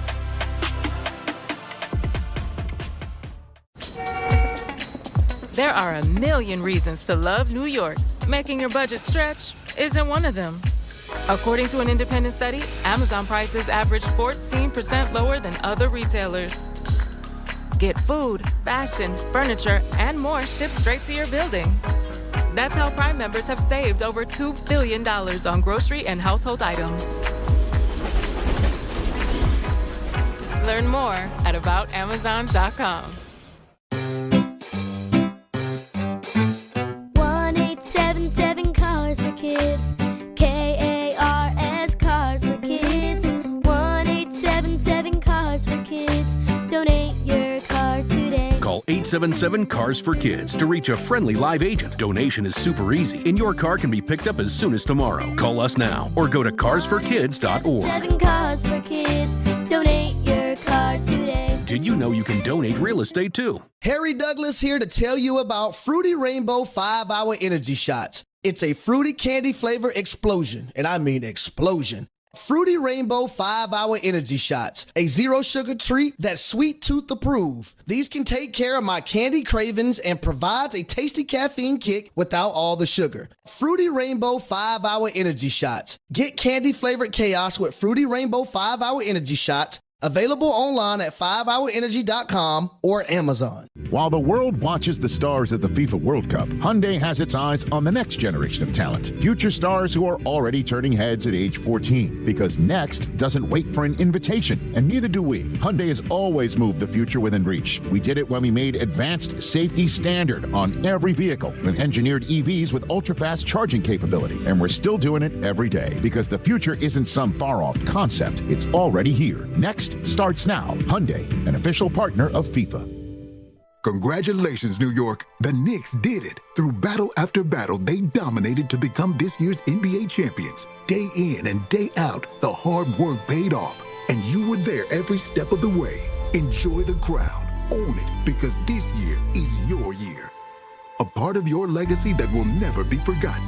So celebrate this moment, show your pride, and shop the largest selection of official NBA gear at NBAstore.com. A Fanatics experience. Yeah. It's Friday, man. It's a summer Friday. That means you can leave here and go do hood rat stuff. 2, 3, 5, 6, yeah. Just got paid Friday night. Party's jumping. Feel all right. Booty shaking. Dancing to the beat. Guess what? I'm off for the week. Yeah, baby, it is Friday. Almost the first of the month. 4th of July is around, the nation's birthday. We got the World Cup going on. You know what I'm saying? The Knicks are the champs of the world. We got free agency and everybody's chasing them. It's good to be a New York guy right now. You know what I mean? There's nothing better in this summer like being in New York. You can go to a park. You can go to a play. You can find some beautiful things just walking around, hit a rooftop. So whatever your flavor is, the New York area has it. So be safe and remember, like I always say, what would Rihanna do? Before she became a mom, of course, right? You know, booty shaking. Yeah, booty shaking. Was that the remix? The Diddy remix? Take that? That was a drop, yes. Yeah, that's what but I'm I talking timed about. it perfectly, so you thought it could have been real. Yeah, I thought it was real. That's right. I thought Tom was participating because I wrote this in 5-part harmony. Jake ain't sing a verse. You ain't sing a verse. Ray Deasy looking at me like I'm crazy, like he always do. But it's okay. If y'all want me to be a solo artist, I'll be a solo artist. But it's that time of the week, man. And listen, I want you guys to go out and enjoy your family. That's what I want to do. No sports to look forward to. I mean, you can look at the Boston Red Sox and the Yankees series, the Mets, and see how they respond. But pretty much, go out and enjoy your family. Watch a little World Cup. Throw something on the grill and enjoy yourself. Me, myself, I have Giselle's graduation party before we ship her off to LSU. She wants to go out and have a grand party and go Tigers. And mess up the hot. Yeah. Well, Lane Kiffin, I don't know if I want to around those type of people. But I tell you what, it was time for the feel good moment of the month of the week, brought to you by Samuel Payne Institute. But I'm gonna do the intro and the outro at the same time. All right. There's some new stuff. So that's the feel good moment of the week, brought to you by Samuel Payne Institute for pain management. For a pain-free life, visit SamuelPayne.com. that's just a little teaser in case you go out and do something crazy. You know where to go to get back and get all patched back up. Oh, things are getting crazy, baby. Hit it, Mike Brown. Who let the dogs out? Who let the dogs out? Woo. I feel like why is he whispering? I don't understand why he said who. Like he's like, you know, like you don't sing from your diaphragm. Who? He's like real nasal. Who let the dogs out? Instead of saying who let the dog. Like he's not projecting out. I think he's saving his voice. He's bringing the sound in. He did it. So at the parade, he did it. He got off the float and he was running. And everywhere he went, right in front of me where I was standing, he did the who let the dog, and every fan would just start doing it. He would jump in every time. But the thing is, even when he went on, what is that, Fallon or whatever they went on? Jimmy Fallon, yep. It was who, like, you know how people talk inner and not out? Who let the dogs out? Instead of who, he's not spitting it out. He taking it in. You know what I'm saying? He's making Who let the dogs out?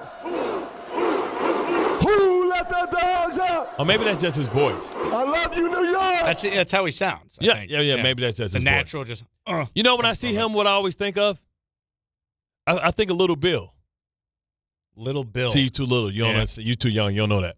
For my time. Man, you don't know nothing about Denzel. You don't remember Bill Cosby had a cartoon called Little Bill. The only Bill Cosby I ever watched was The Cosby Show. Okay, that was about it. Little Bill. I'll update you, man. And then we partied. He tried to put something in my drink. I was like, Bill, come on, not now. No, he's like, yeah, just another Quaalude. She let me in the morning. Oh, God. See, that Scarface. Come on.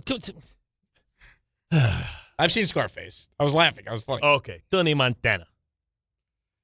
This July 16th through the 19th, the biggest weekend in sports takes over New York City. It's Fanatics Fest. New York City will put you in the center of it all. The world's #1 sports fan festival returns to the Javits Center with 500-plus athletes, celebrities, sports legends, all under one roof. Get closer than ever with autographs and photo ops, live panels, and podcasts, exclusive merch drops, the Tailgate Zone, rare collectibles, nonstop action across every major league. Enter for a chance to win a pair of tickets in the ESPN New York app right now. Find the contest how to submit your entry. Little Bill, I feel like I do recognize the cartoon as you show me this year. It's very educational. Did you show your kids Little Bill?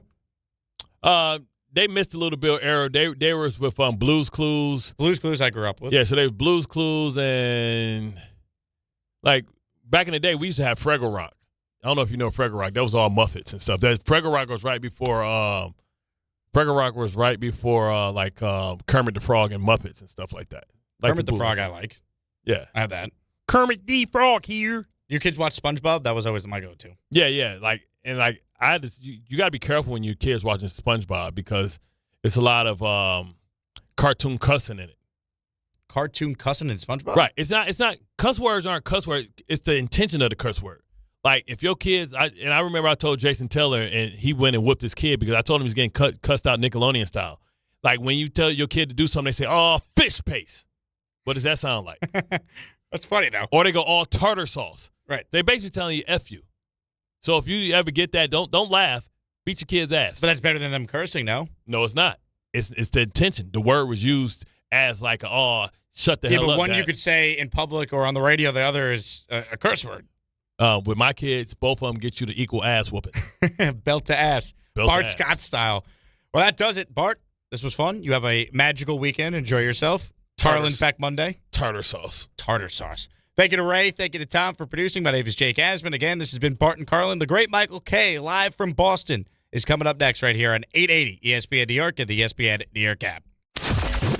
Friday with Don, Hahn, and Rosenberg. Reaction to the Mets firing Carlos Mendoza. So there you go. You wanted your pound of flesh. People were freaking out. It may not be the firing that you wanted because that might be Stearns, but